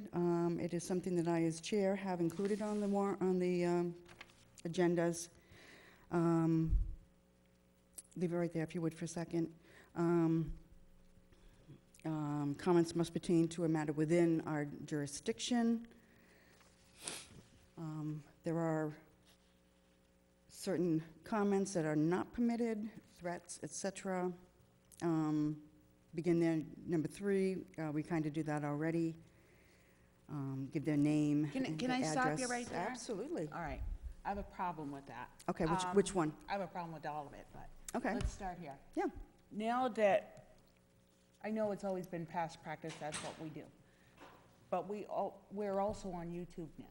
And I would recommend that we have a sign-in sheet, and somebody can come up and state their name, but they do not have to state their address, because I think it's for the safety and security of our residents, where anybody, anywhere, and we'll call him Sammy Scammy, Yeah, those of you who took that stupid thing. I'm fine with no You with know no who Sammy address. Scammy is?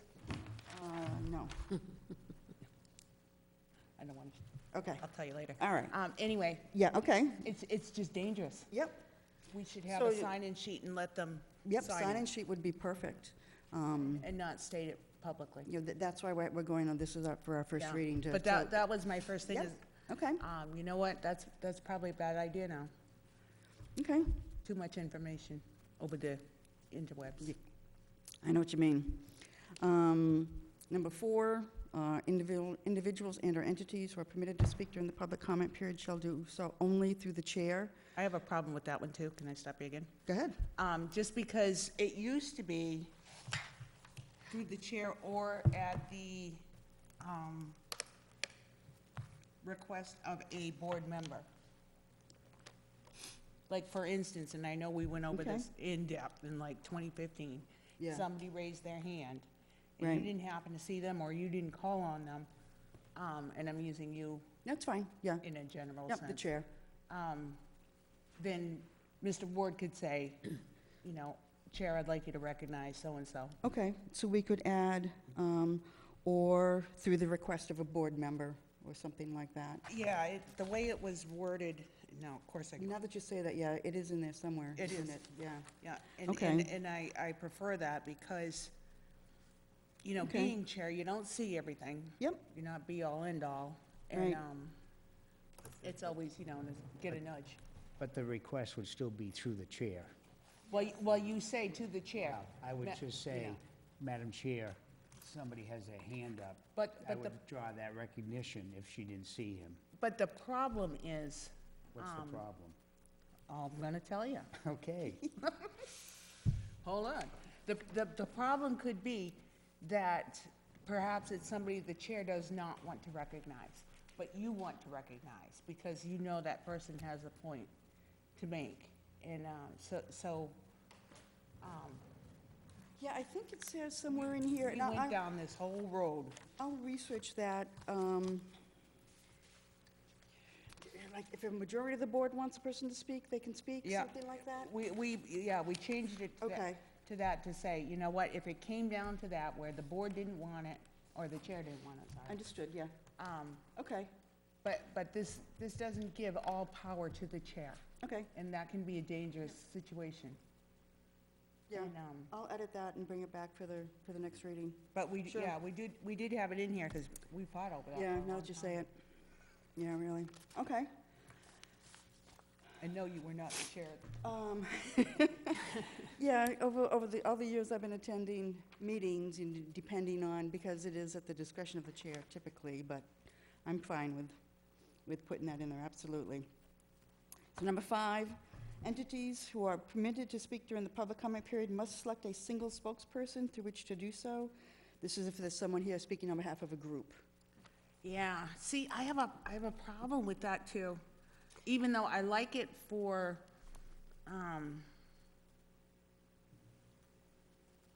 you know, to be brief. But oftentimes, we've had groups where they all have their piece to say. Yeah, I'm thinking of one where you were one of them, and you came in as kind of a group, but you all had your piece to say, and I feel like sometimes we have to allow that. yeah. And I took, this is a template that I got off the MIA website. So these aren't my own No, personal no, no, no, thoughts and no, everything. I'm just saying, no, I'm not saying that, So, that yeah, they are, I'm just saying, open for- here's my argument. That, Yeah. nowhere. So. We're a little town, we got have time. to- Yeah, I We can chew that one I around a little agree, bit. because the format we use is we always call the committee, if the committee's sitting there, we always invite them The whole all committee, up. yeah, the Right. whole group, yeah. So we've never restricted, well, you're with a group of 4, only one of you can come up. I don't even know if that's a problem. We have a Okay. problem. It sometimes is, strike because that? not everybody is all knowledgeable, and, Yeah, somebody, you know, wants to come in and put their 2 cents in because they know a little bit about this particular area. Right, That was omitted from the last person. okay. I mean, I consider just I would strike it. striking that. Yeah. Mr. DeWart? If you're striking my comments, move, but He's got to come. You need to come up. Yeah. And state your name, but you don't need your address. Mark Dorwart. Thank you. Yeah, My comment's probably moot if you're gonna strike it, but yeah. it depends on how you define entity. When Mellon Road was trying to right the wrong that was brought upon us, we all pooled together, paid for a lawyer, we all joined in the Mellon Road Action Committee. We acted as one and separately together. And if the way this thing is written, as I can see it, especially with number 5 and several other points, we would have never been able to speak except for one of us, and we would still be dealing with the wrong the town brought upon us. And it would have led to a lawsuit and been ages of, I mean, so how do you define an entity? Is it a road banded together to solve a wrong? Right, okay, yeah, I think that, I think you're right, like, Okay, it's thank gonna you. get struck. And You're I have welcome. other comments about the whole thing when we're done. All right, number 6.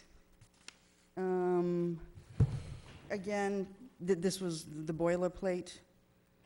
Cannot be made to sign their time. Okay, the time comes up in the next policy. Oh, to say like in Congress where you say, and I cede my Yield the time, floor yield the floor. to so-and-so. Yeah. Yeah, we don't do that. Again, That's too hard. Strike it.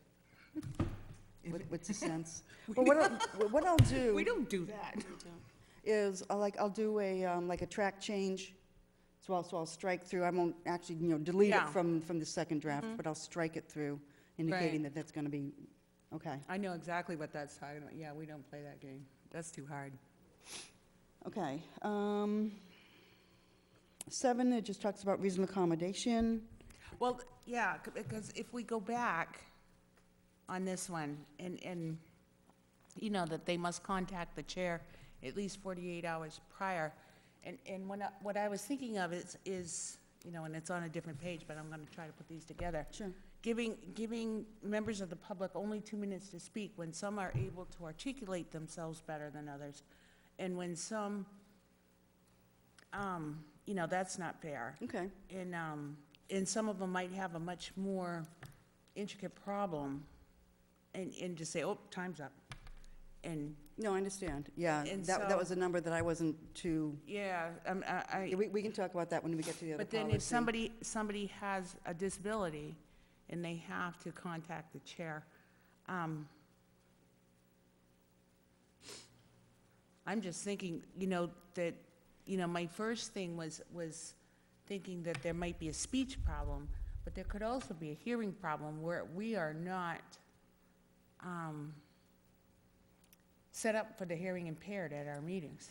At one point, we had a gentleman who came, and Linda would probably know this, but we had like a headset It's available upon request. or something, okay. Yeah.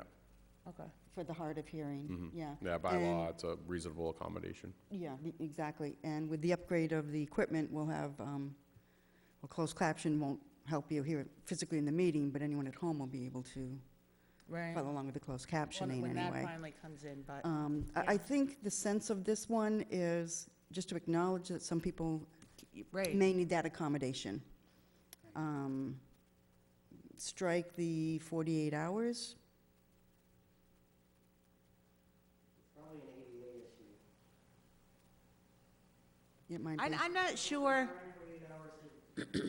you gotta, but the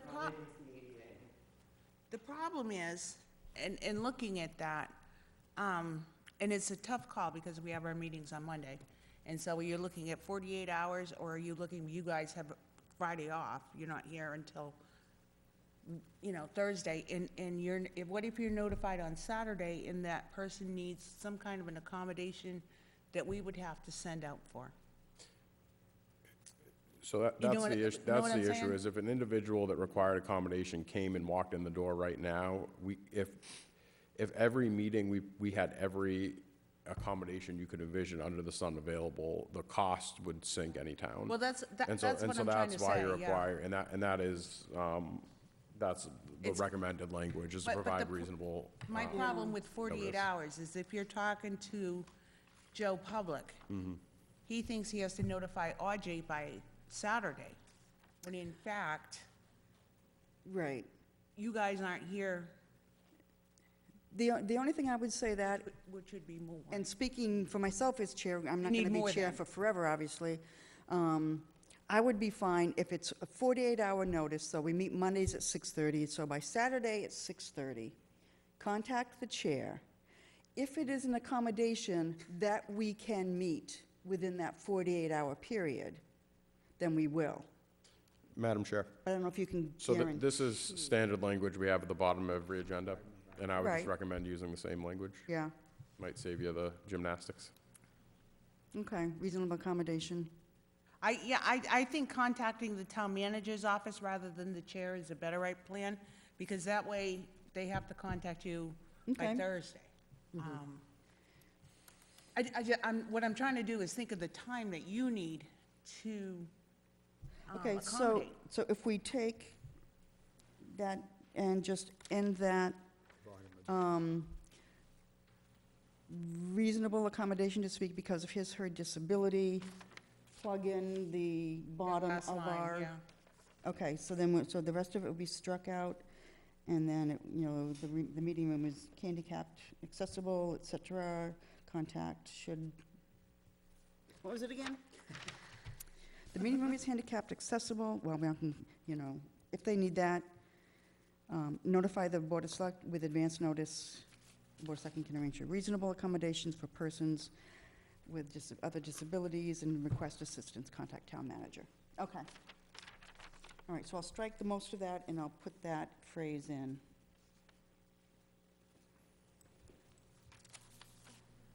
Okay. Number 8, at any time, should any person in attendance act in a non-peaceable and/or disorderly manner, they shall be asked to cease such behavior. Should the behavior continue, the chair or designee may ask that person to leave. Should that person refuse to leave, the chair shall take appropriate measures to ensure the safety of the others in attendance. Okay, this one's tricky. Because define non-peaceable. That may be in, I feel like the law has a threshold for that. yeah, I don't know that it does, in light of recent events. okay. So, And I won't name states, but that had me really like going, oh boy, I don't know if we want to go down that road. right, but at the same time, I think we need something to state that if someone gets out of hand, And we've always done that. we have, but with everything the way, yeah, now I think we need it in writing. So But I if don't I know could, if maybe I could. non-peaceable is a good Okay, no, word. it is kind of vague. Yeah, define It's it. very objective, Subjective. subjective, sorry. But yeah, that's what I So, was all right, thinking. I'll see if I can get some language maybe from the chief or something like that. Just because I was very concerned, Yeah, going, what are we putting here? yeah, okay.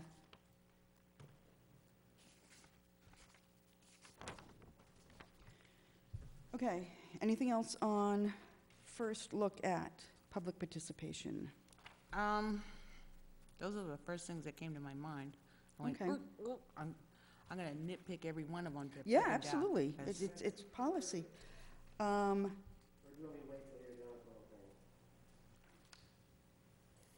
Well, On the last paper we were just on?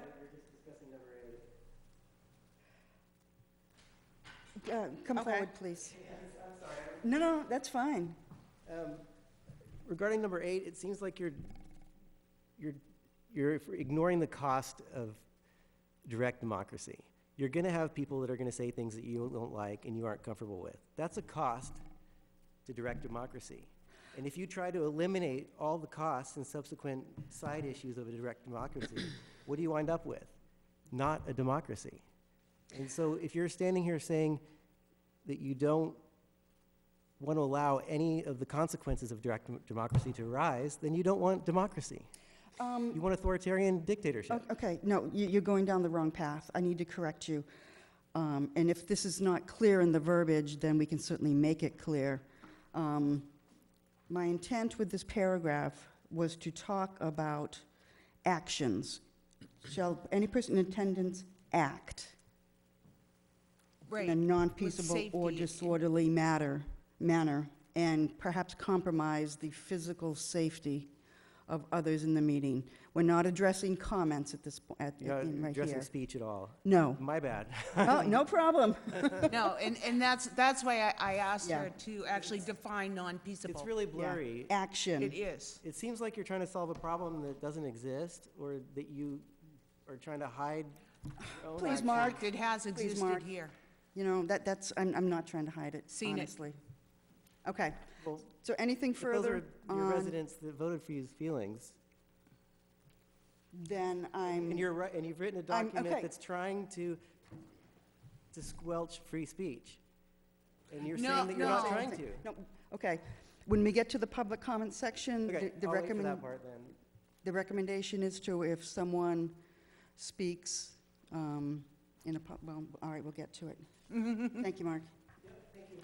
Okay, so, yeah, so we will flesh out number 8. Well, we Okay. just want to define it, not Yep, cross it out. understand. Yeah, You know, we act. just wanna Fix that. You know, the physical safety. Okay. All right, so as you go through this over the next couple weeks, you know, if there's anything else that comes up, If I think of better words, I'll let you know. yeah, absolutely. Any suggestions? And so on our meeting for the 24th, if we could put this on there for the second reading, please, that would be great.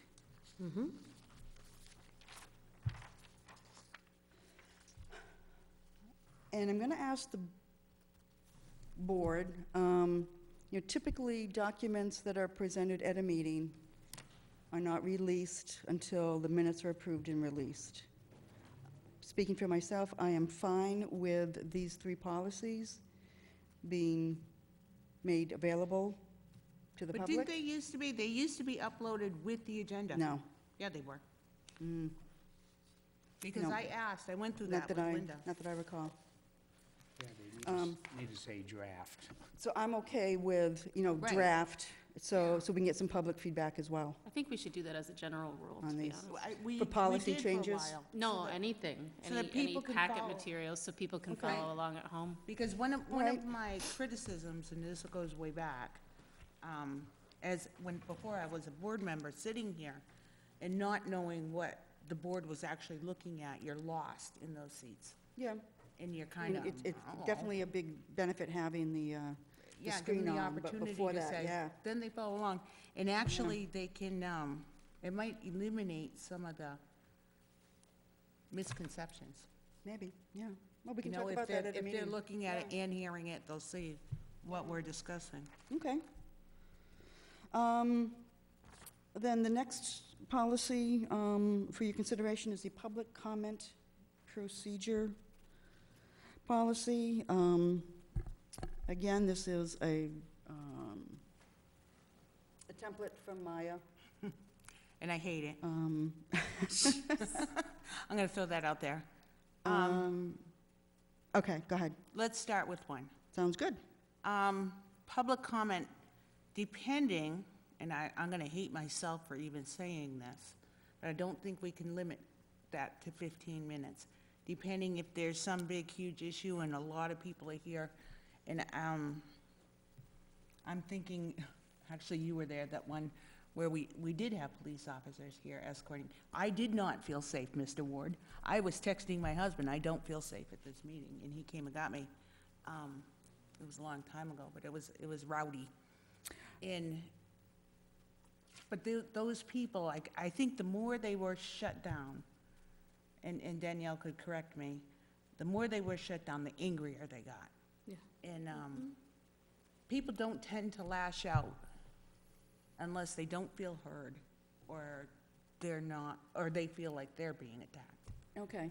Does that make sense? It does, but let me just clarify something. This is referring to Public comment, the 15 public minutes. comment section, which is a separate line item on Yeah.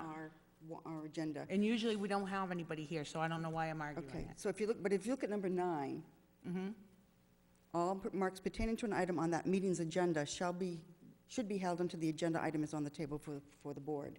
Right. So in my mind, when we get to an agenda item, speaking for myself as a chair, I'm open to, you know, however many people want to come up and talk on an issue. But, This refers to just the public comments section. and I know, I'm reflecting, when I'm reading this, I'm Yeah, reflecting back to the probably the worst of times. that Isn't that a hopefully will Shakespeare? never. The worst of times, the best of times, something like that. Um, Okay. Anyway, So for the section, yeah, like I said, so this would pertain to number 2 on our agenda. right, and we almost never have anybody here, but Right. I feel like just to limit it at all, is just asking for trouble. Like, I wouldn't limit it. I would just say public comment. And, because I don't know if it's going to be about an agenda item or if people just have to air their grievances. I'm hoping that situation, like that meeting, never happens again. But knowing that it did, I just hate to limit it at all. Okay. And seeing it and being the one in the back row who actually had to text her husband to come get her. So that feeds into number 2. Right. So, and number 3 are all related to timing. What's the, Yeah, and now who's gonna Rick, sit here Danielle, with what a are your stopwatch? thoughts? I mean, I think if people want to speak, we need to let them speak, but I also do see that one in, where is it? 2, 1 and 2. No, 1 and, where's the one that says to wait until the agenda item? Oh, 9. number 9? All right, sorry, so it's 2 distinct, so it's 15 minutes plus, however long you want to let it go on, Right, when you get to the agenda item itself. right? I prefer to let them wind themselves down. Well, I think you let it go on, but when folks start repeating themselves, And I do agree with then the that. chair has to shut it down. At Has some to. point, we're just repeating Because you it. can't have the same thing being said over and over, you know. Right. But how do you say that, Rick? You, s- It happens all the time to me because I am, Well, I think that, and I've already been successful in keeping me from repeating myself, so I don't see how that is an issue. so, I think you need to, as the chair needs to say, Is there okay, anything does anybody new? have anything new to present? Don't come up and reiterate your case, but anything new we'll entertain, and then move on. all right, but again, it's public comment. Public comment should just be general information to the board. Right. Because if it's something that needs further discussion, then it would be put on a future agenda as an item, and that's when you would have the full discussion. Yeah, but some people are very So I long-winded. guess in my mind, I'm thinking of them as 2 different things. But I understand what you're saying, at the discretion of the chair or something, I don't know. All right, well, let's think about that for a little bit and go Let's- down the yeah, rest let's- of them. I just hate, I hate the limit. No, I understand. Then again, topics for discussion will be limited to those items under the authority of the select board. Yeah, can you hold that thought and just let us go through these, and then I'll call on you. Okay. Let's raise their hand. Number 5, raise a hand. Before coming up to the microphone, recognized by the chair, speakers shall identify themselves. Okay, number 6, cross out Yeah. address. Or sign in. Or- That's Well, what, we still want to know their names so that we Yeah. can yeah, talk they to say them. their name, but they sign in for their Right. address. And That's what I would do. Right. Sign in, name, address, all that, but just for the for the verbal record, for the recording, just their name. Okay. And if representing a group, the name of that group. Okay, so number 7 is kind of going to come out because that refers to number 5 in the public participation. Is that correct? Wait a minute. Number 7, one Yep. person may represent a group, and in that situation, the person must identify himself by their name and their group name. So not only their own name, but their Okay, group's name. and the name of the group. But again, it says one person may represent a group. Yeah, Yeah, I don't Oh, want to boy, yeah. restrict that. this Struck that from contradicts the what we other just one. said on the other one about entities. Right. And also, we're using the word group here when we use entities before. Right. I mean, the public understands groups. And I read that differently because it says one person may, so you have the option of letting one person speak for a group or not. Instead of every group will have All right, one that's a good person. point. Yep. But I don't even That's think a we have to wording. address it. We already got rid of it in the other ones. Yeah, but, Yeah. I Oh, mean, just maybe take- something that, if a person is speaking on behalf of a group, or just strike it. Or think about it.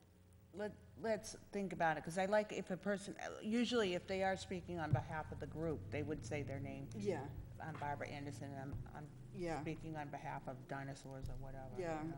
Yeah, because if they've been given the authority to speak for that group, Right, that carries more weight, If I there think. was- If yeah. it's you're representing, if A you're here group. representing the Conservation Commission or, Yeah. you know, Well, I think, That- an official spokesperson for a Right. group, that's one thing. Mm-hmm. If a group decides they're gonna have this one person talk for them, right. then that person talks for the whole group. But if it's just, A group, Group of like a Mellon, people, we'll yeah, call them like the the- Mellon Road yeah. Group, yeah. then they all the wanna come individuals can, talk. yeah. It's a very difficult thing, but it's one of those things that Okay. you've got to make sure the wording's right. Yeah, all right, so let's cogitate on 7. Our remarks will be addressed through the presiding chair or designee of the meeting. This is at the discretion of the chair or designee. This is something that I struggle with. I have to say, I really appreciate it, the board members and the other people at the table. Before you speak, Madam Chair, I will recognize you.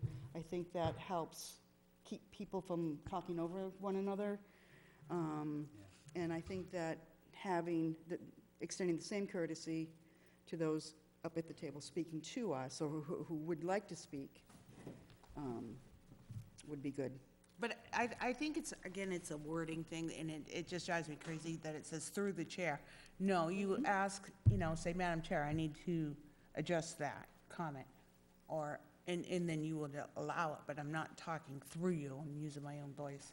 No, I That make understand sense? It does, but sometimes we have cross conversations, either, from people at No, the table. no, I mean or to from this hold way. order. It's one thing to say, Madam Chair, Madam Chair. Isn't- And I'm waiting to be recognized. When you recognize me, I'll Then you speak, continue. yeah. Madam Chair? Yes, thank you. Be bad at interrupting, so I know this is about me, but, No, no, I know. I agree, I don't like the through the chair thing, but isn't that a Roberts rule? I was going to interject, so that, it's literally Robert's Rules of Order, so anytime I'm addressing anybody in this room, I'm technically doing it at your leisure through you in your capacity as chair. But, and I'm gonna And argue. my ego is not impacted by that, it's a No, I know. long-standing tradition. But I'm just gonna argue the that's what I point.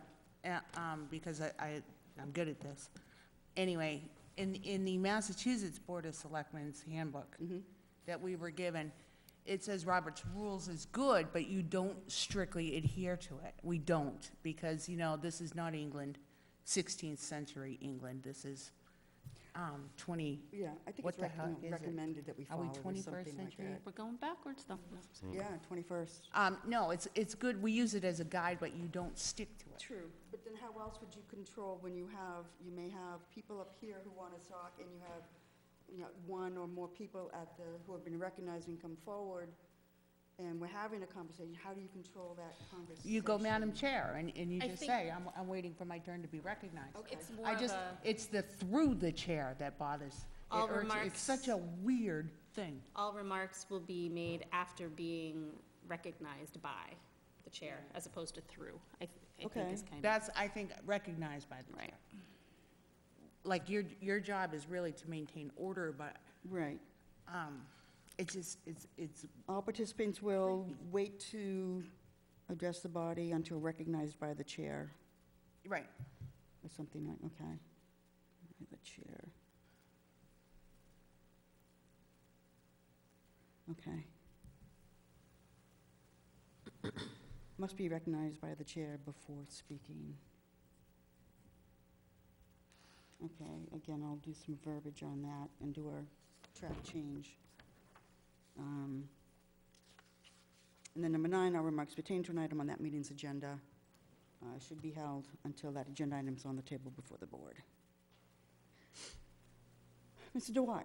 You actually fixed my problem on this number 9. I have Yeah. Madam Chair. Mr. DeWatt, DeWatt.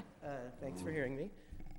On number 9, I actually I'm against a lot of these things, but number 9 I am for, because in the last chair, we had this constant confusion of you had to speak during public comment, and you couldn't weigh in on topics discussed at the agenda item, and so it didn't matter what we said and what we felt, because we could never participate in the conversation. And under your chairship, you've allowed people like me right now in this moment to come participate in the actual agenda item. And I think that is great.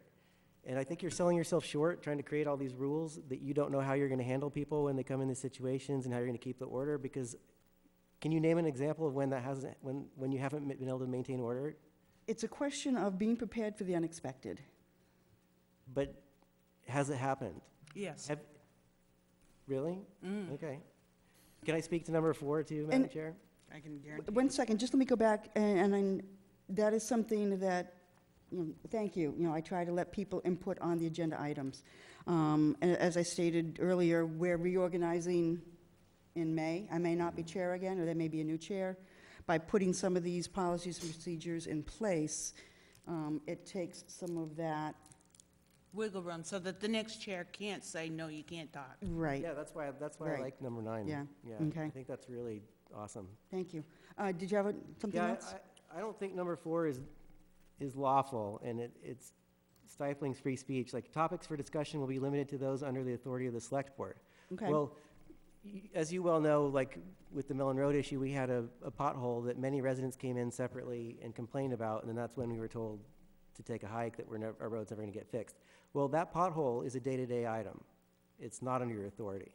And if residents aren't allowed to come say, hey, we've been told to take a hike, that our taxes from outside of town don't apply to us, they only apply to downtown, which is what I was told and neighbors were told.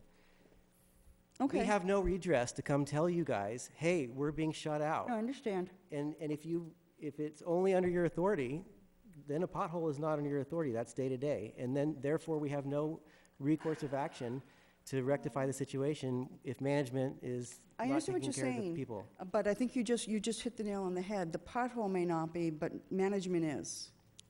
Madam Chair, could I Yes, Mr. Saltzback. If I could offer a solution, the way I took that was that not so much the whole, like, what falls under the manager, what falls under the select board. I took it as items under the authority of the town government. Meaning if somebody came in and they had some gripe with something, not even close to, regarding something that the business of this body conducts, and they just wanted to use the platform as an opportunity to complain about, I don't know, pick any item that has nothing to do with town government. Purple widgets. That's how I perceived it. Okay. So it might maybe just a correction of the wording. Yeah, I think if you get rid of the word authority, because the authority of the board is well-defined in town documents. Right. And if you're going to go with a different definition as he Yeah. reads it, then which are we going by? Does somebody have to look up the minutes for tonight and hope that they're in the minutes that the manager said that? Or do we go by the definition of authority as laid out in the actual bylaws? You can say like under the So- purview of the town government.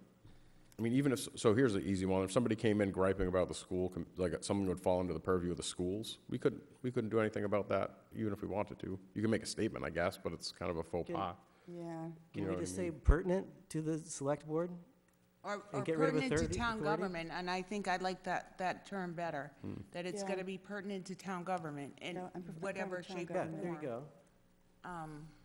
go. Okay, so this is number 4. All right, let me make that note. Okay. And then I have one more question about number 2. Yes, Um, yeah, That one's, the whole thing is under discussion. how you read that, in my mind, when I first read it, and maybe I'm jumping the gun, but I read it as speakers will be allowed 2 minutes to give a topic statement about what they're going to talk about, and if the presiding chair may permit, then they get to have up to 15 minutes to talk about it and actually make a comment. So is there any way we could word that so that it doesn't say that you can't make a comment in your first 2 minutes? Allowed 2 minutes to speak. Because if I can only describe my Yep, you're right. topic of That present that discussion, material was kind of funky. then I'm just listing nouns and Yeah. I'm not actually having any verbs. And Okay, so we might get cut off at the discretion of the chair. We might not be able to gotcha. let the board know that there's a pothole that's killing people. Okay, no, that's a good point, thank you. Thank you. You're welcome. All right, so again, And again, yeah, go ahead. now I'm just being squawky, but, and again. what? Squawky. Squawky. Squawking. The presiding chair may permit extension of this time limit, but, or at the behest of a board member. You know what I mean? If- Okay, if tie that maybe- into number 4, where we add, or through a board member. We'll get the verbiage from our policies and right. procedures. Oh, no, it was number 2. Okay, yeah, I know that's what you Because meant. as a general rule, yeah, the chair, Through request. and I think what I'm guarding against is that chair that might say, no, you don't. Just control, grab everything. No, I understand what you're saying. Okay. All right, I'll find the verbiage in our policies and procedures. And even if, we come back in 2 weeks, a second reading, and we're still not right, we'll do a third reading. Oh, yeah. Whatever we need. Well, I'm gonna really rip you apart in a minute, so. let's go. When we get to the third one, huh? Well, I think, Okay, let's finish. Anything else on let's do it. public comment procedure? No, I think so. Okay. Just one Yes, quick Rick. point, and this is going to be something that I'm going to bring up in the future, but it refers to the select board all the way through this document. Which we should change the name to. I agree. And that's what I want on the agenda in probably the next meeting or the meeting after, to change from Board of Selectmen to Select Board. I think I use it interchangeably. you. But don't you have to go back and change the charter, change the So bylaws? let's change it. Yeah, you do to make them all agree, don't you? Even so, let's change it. We're not men. I don't care. Does it really offend you? Doesn't offend me, but it offends others, and I think it's a Does it valid. really? I think it's a valid point. All right, well, look, we have enough bridges to jump off right now. We'll jump off that one later. I just think that's just, I agree. All right, last one, again. We have some code of conduct outlined in Page 4. page 4, Board Member Code of Conduct, 400-06 of the Policies and Procedures, amended 9/17/18. This actually came from a combination of Maya and MMA, and I think I snagged a little bit of it from another town's code of conduct. Again, lengthy. A lot of it is common sense. I'm bringing this before us for consideration, just because I think we need to be prepared for the unexpected. okay. Can I start ripping it apart? Yeah, absolutely. Thank you. Mrs. Anderson? This is what I do. Yep. Respectful discourse, you must. Okay, where are you first? Oh, we're on Article 1, under purpose. Second line, okay. Yeah, must maintain and enforce respectful discourse with their fellow elected and/or appointed members. Define respectful. Okay. What might be respectful to me might not be respectful to you, might be something to somebody else. In other words, it's a very subjective term that I don't think you can enforce. Okay. And then going back Let's see if we can find a better way to word that. well, what I'm looking at is the Supreme Court ruling of Barron versus Kalenda in saying you can't limit somebody's free speech. So, that being said, on a board, if you had somebody who, and maybe, did not like another board member, you really can't restrict that person's free speech, I don't believe. Go ahead. We're not restricting their free speech. We're restricting the professionalism, the respect that you show to each member on the board. I understand what you're So- saying, but so- define respect. If I just refer to the chair as Labrie in that sort of hostile manner, that's disrespectful and shouldn't be allowed. Not according to I know, this- we're opening a can of worms here, I know. I'm just saying, not Okay. according to this court case. I've Have you looked it up? highlighted, I will, but I haven't. I've called you, I've indicated, I've highlighted that, so we'll see if we can, I agree, I understand. Okay. I'm just saying. Yep, all right. That it is considered by the Supreme Court of Massachusetts free speech, and that you can't really limit that. Okay, well, one thing that we haven't talked about, and we will be talking about, that I want to bring again before the board, it's not part of the policies so far, it is how to handle whether it's public comment, well, actually specifically public comments. There was a town in Massachusetts that got into trouble and was... That's this case. No, I don't think so. Oh. There was someone who came up before them to speak. He got belligerent, the speaker got belligerent and angry, and at least one board member interacted with him, thinking that they were protecting the town because the speaker was saying something derogatory about a town employee. However, that was the wrong thing to do because that was considered violating their First Amendment right. Mm-hmm. So there are proper steps to handle disrespectful speech and such like that. So Well, we've got to get to that, unfortunately. I'm thinking, Yeah. by reading this, and And who, that was who? it's Barron, B-A-R-R-O-N, Yep, versus Kalenda. C-O-E-N, No, K-O-L-E-N-D-A. okay, And it was decided just a month ago, March 7th, 2023. okay. And it basically states that you can't limit anything. I understand that, but what we can control is our response to it. Well, that's obvious, your response to it, Right. but you Or our cannot, non-response to it. you But can't limit it. You're And- correct. And I, You're correct. when reading it, Yeah.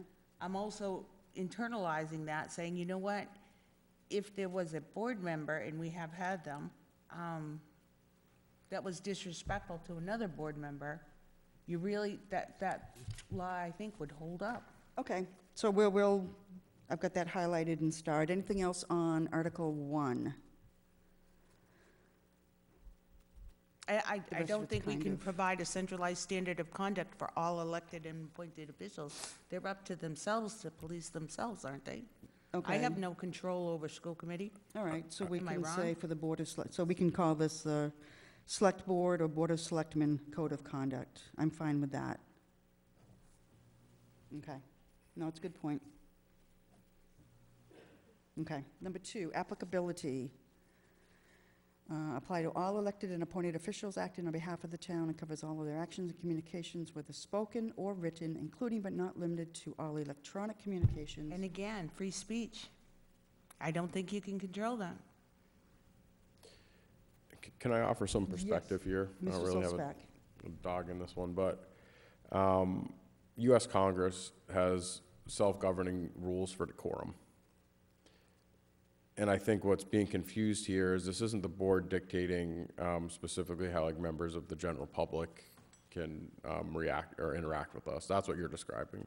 And that's what that court case that was referenced earlier is describing, and that they have a right to be rude.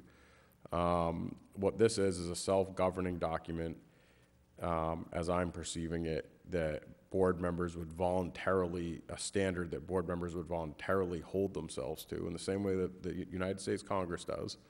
But they don't. Well, not always, but when there are instances where they violate that, they do hold each other accountable within their own organizational framework. Not necessarily. Well, The but structure is there that they could. Yeah, the Yeah. structure is there for them to do it. They may not So like they do get it. sanctioned Okay, from let time him to speak, time please. and things like that. So I Yeah. think, as I'm reading it, that's how I'm perceiving it, but it seems like it might be getting muddled in your mind that it's dictating how citizens interact with No. us. No, No. this is just for the Board of No, Selectmen. what I'm saying is, in reading over this case, if I were to, and I'll just say Audrey told me I couldn't say that. And I could take her to court, in fact, and say, no, I am an independently elected board member. I can say what I want. And judging by that case, I believe I would win. And I believe you cannot restrict anybody's free speech. I think that you would hope that they would be courteous, you would hope that they would behave themselves. But being an independently elected person, I don't think this board can make any one member behave. I don't believe so. Well, that's like saying if you're on the board of a corporation and one member ruckuses up and causes trouble and strife and everything, that board has the ability to kick that person off the board. Absolutely. But that's I private, understand that's that. not public. No, I understand that. However, yes, we're an elected board, and you hope it would not, you're right, we hope it would never come to that. Right. But, I'm just saying, But. worst-case scenario, Yeah, you know, okay. Even at a I state don't, level. I think you would lose that One fight. second. It just happened in Good. Tennessee, on a state level in their legislature. I don't agree with their actions there, but they removed 2 members of their body. So it's a self-input, and I think that's the part that's being missed. Like, you can't dictate what one person does or another person does, but you can volunteer to participate in a code of conduct. Yeah, But And if you don't, they can't remove you over it. they can't, but- there's nothing they can do. Yeah. You can hope that they would behave accordingly. right. And I'm not arguing that, but I'm saying by having these policies, I think what you're doing is holding yourself open for, at some point, a suit, because if somebody were to reprimand or try to do something about somebody who was acting up, maybe on social media, whatever you want to call it,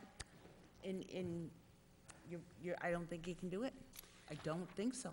All right, so not to cut things short, but I think, Go ahead. it's our first reading, so let's keep going, we'll go through it. I've made notes again on number 2.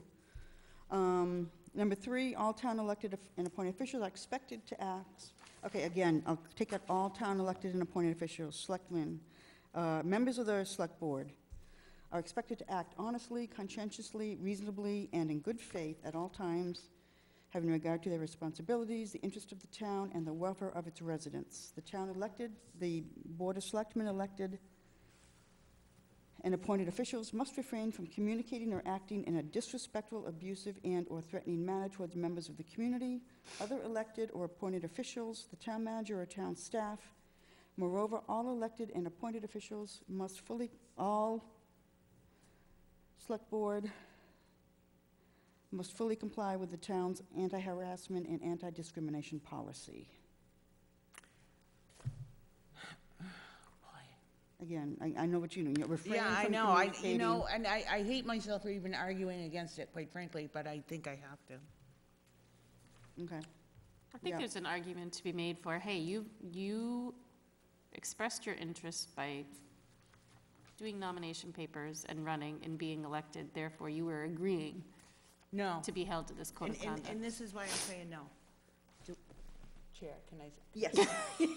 Mrs. Anderson, this is why I'm saying no, and this is what was reverberating through my head. In 2015, when we got elected, if only one person from our group got elected, that would have been an ugly board to be sitting on, and it would have been contentious. And you wouldn't have been able to do that, is what I'm thinking. That, I'm very grateful that things didn't work out that way, but they didn't have to be that way. And being that person, when you're on a board and trying to do the right thing, because I don't think anybody runs for this seat if they don't think they're going to do the right thing. But they've got to be able to speak their mind, and do what they feel is right. Yeah, but you don't have to do that with name calling or, It's, come on, Danielle. you don't. I would like to think that, but I know better because I've been to those meetings where there was a lot of name calling. There was a lot of yeah. And bad stuff. And like you said, I'm sorry, not to interrupt.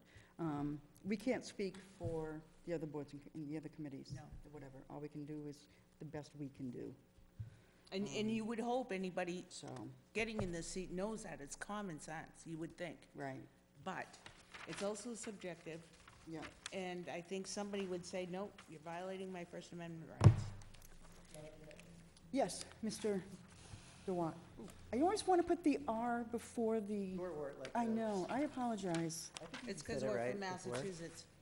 Anyway, fault. if you're gonna go to this point to define these things, it feels like, to me, like you're defining things that don't need to be defined. But if you're gonna go to this point, let's define things that do need to be defined. Like, so let's, after the word good faith, put comma, good faith, and execute due diligence. Which one are you on, The please? first line of the code of conduct. All Under town Article elected and appointed 3. officials are expected to act honestly, conscientiously, reasonably, and in good faith, and execute due diligence at all times, having regard to their responsibilities. And I say that because this board has repeatedly admitted to not having done due diligence regarding things that are on the agenda item and that citizens have brought to them. People have said, I won't read that document because Just a I'm not a point lawyer. here. I Pardon? did not say I routinely didn't. I said I didn't have time to look at it all. I scanned it, okay? Could we just put We have that a to video rest? of that, and it Okay, wasn't stop. just you, sir. Please stop. Yeah, Gentlemen, that's off topic. gentlemen, please stop. But why don't we put that in there? I mean, you're putting all this flowery Okay, stuff I in there made a about like, note. let's be pleasant and wear the right perfume.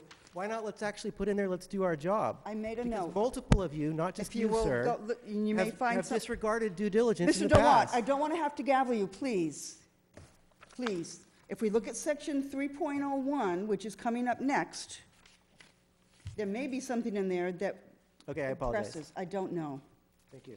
Thank you. I appreciate it. Okay.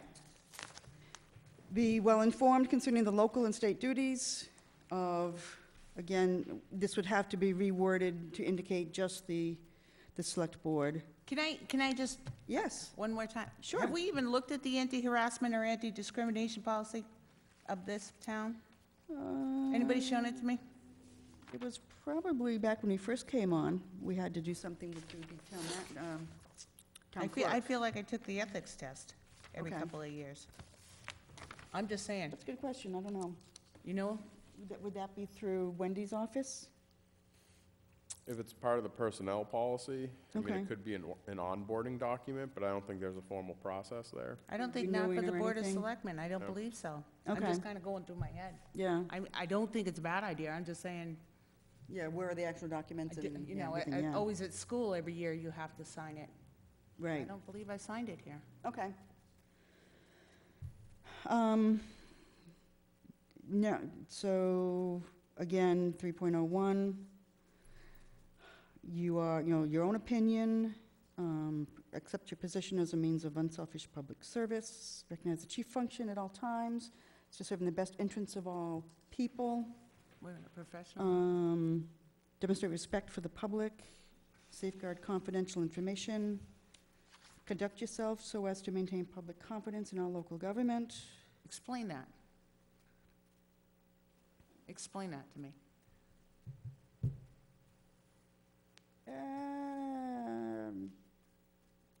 Don't go out to Central Street and deal drugs? Don't drink it. That's all I could think of is going, Yep. no hootenannies on Central Street? Yeah, really. I would think no hootenannies, no bad-mouthing employees to citizens, no, yeah. I like the hootenanny word. All by the right, way. I'll see if I can find some better verbiage. Again, this was cobbled from a couple different places that I'm sure there's better ways to say some of this. All right, let me highlight that one too. I was just like going, wait, what? Yep. Before I adopt it, I think I better. Oh, absolutely. Conduct official business in such a manner that you cannot be improperly influenced in performance of your official duties. And unless specifically exempted, I don't know why that's in there. Conduct the business of the public in a manner that promotes open and transparent government. I do like the term due diligence, I do too. so we'll see where we can work something in. We should all Yeah. strive to do due diligence, No, always. agreed. We talked about 3.02, we gotta find out where those documents are. Again, 303, just open meeting law. Pardon Anti-fraud me. policy, what the heck is that? Is that Sammy Scammer? I'm not sure, again, this is from, I think that part came from MMA. Do we have those policies? So that may not apply, though. No. May not be a bad thing to have if we don't. Right. So, then we've got open meeting law. I'm not sure why procurement laws, again, that doesn't really apply to us because that Really falls under doesn't, the no. town manager, so we can strike that. And then the ethics conflict of interest that we Which we do have to every year. do every couple of years, right? Yep. Conduct in relation to other elected and appointed officials, treat all members with respect despite differences of opinion.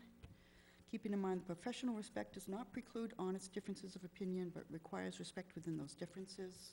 I hate, It's wordy, yeah. yeah. See if we can, You know, More that's succinct. basically saying you have free speech, but be respectful, but then you gotta, respect is subjective. yep, I understand that. Yeah, I made that note on the front page.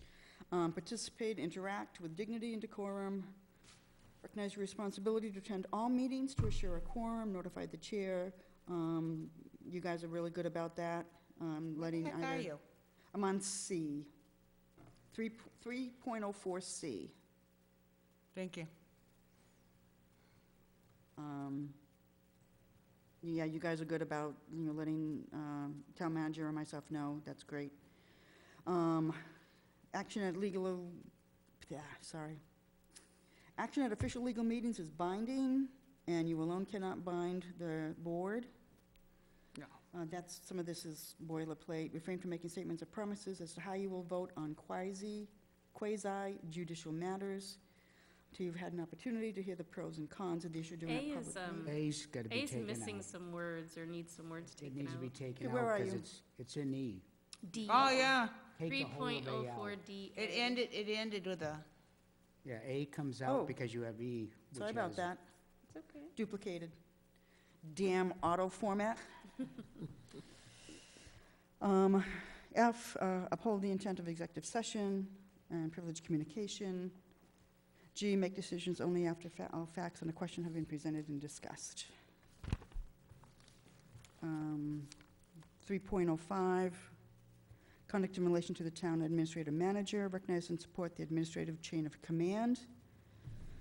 Refuse to act on complaints as an individual outside the what administration. does that mean? Exactly. I believe it means, and this is just my interpretation, when it says outside the administration, if there's a complaint against town administrator or manager, you bring it through the chain of command, which in my mind would be the board. If there's a problem, it comes to the board, rather than, I've always gone to the town manager or the town manager, or that, yeah. and said, this is the accusation, this is the problem, you gotta fix this problem. Is that, Right. So that's But what- as an individual, so if you have a problem with someone, you don't go down to Rusconi's Right. Cruisin' 12-1 breakfast and broadcast to the whole world that, well, I would having a problem with this also or not wanna something. inform the board by sitting here at a board meeting and saying no, I what understand. the accusation is. Yeah, I mean, there's, So oftentimes it's unfounded. I think somewhere there is a procedure for, not necessarily disciplinary action, but if there's a complaint, there's a structure that it goes through for reporting and stuff like that. That's correct. I mean, the way I interpret this, I think the signage drama that we have back and forth is probably a good example. If you have an individual on Central Street and one member of the board is directing this person to do something, another member of the board who feels a different way is directing them to do something else, and all the while, they're beating up the town manager because they're getting two different directions. I think the intent there, in terms of requesting to go through the chain of command, is that maybe go through the chair, and then the chair communicate that to the town manager to try to accommodate. This is the way I interpret it. Yeah. If I could give a hypothetical example. Yes. Like maybe there's an overflowing trash can, I'm just making it simple. Yep. We don't go to a DPW employee and say, hey, go empty that trash can. We say, hey, we've been told, Mr. Town Manager, there's an overflowing trash can. Could you please have somebody look into it? That's all. That's my interpretation. And I think the refuse to act on complaints as an individual, Outside the administration, which I, which is yeah, the board. because I act on all complaints, I would notify who I got. Right, so you bring it to the board or you bring it to the town manager. Right. Right, but I think this is saying, like I said, you don't show up at Rusconi 12 Diner and, Right. again, we can cogitate on this or for the next couple of weeks? No, just keep going. Yep. 'cause I'll- Yeah. Give the Mull town it manager over. full responsibility for discharging his or her disposition and/or solutions. I don't understand that either. The way I read that is, don't try to micromanage. I don't know how anyone else reads it. I mean, Sometimes you gotta. by charter or bylaw, we can't be involved in the day-to-day. Sometimes you gotta. So, I'm just saying. I won't bring up the particular circumstance, but, well, then you go through the chain of command. Then it goes back to, if there's an issue, then you go up the chain of command. That would be my interpretation. I mean, like, here's a good example, and I think it depends on the severity of the issue. So for example, when Front Street was flipped to a one-way, yeah. and That's the what I was DPW thinking. employee inadvertently put up a sign that was misleading, and Selectwoman Anderson reached out to me, and I walked out there, within 2 minutes? And I met you there in It wasn't person with long. Brian. Yeah, we walked right down the street, we met there together, and we took care of it. I think that's a good example where it's like, that's easy enough. But if it's something that's controversial, or if a board member is directing or micromanaging us to do something that's in direct conflict with what another board member wants, it puts town employees in a difficult position. But if it's something small like that sign thing where we addressed it real quick, Yeah. like, there's no issue with that.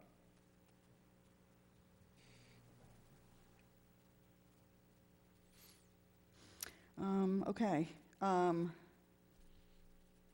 Refrain from giving orders or directions to the town administrator manager for action as an individual board member. That kind of goes back to not representing the board as an individual. Then refrain from providing information to the town manager that you would not be willing to share with other board members, cross off committee. What if it's embarrassing? Well, then it's embarrassing. If need be, There's times I've given him information because okay. you want to be discreet. I can understand the need for discretion, that I can. So cogitate on that if you want to strike it or reword it, we can do that. Yeah, I'll just, Okay. 3.06, conduct in relation to town staff. Treat all staff as professionals. Respect the abilities, experience, and dignity of each individual. Refrain from giving instructions to or requesting assistance from town staff, but rather channel all such activities through the town manager. I think we do that anyway, I think. Never publicly criticize an individual employee or a department.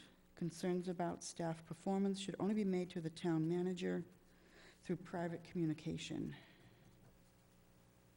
See A above. Officials who interact with town staff must do so, and again, we're back to that subjective respectful. yeah, So I we'll do really hate something it. there, yeah.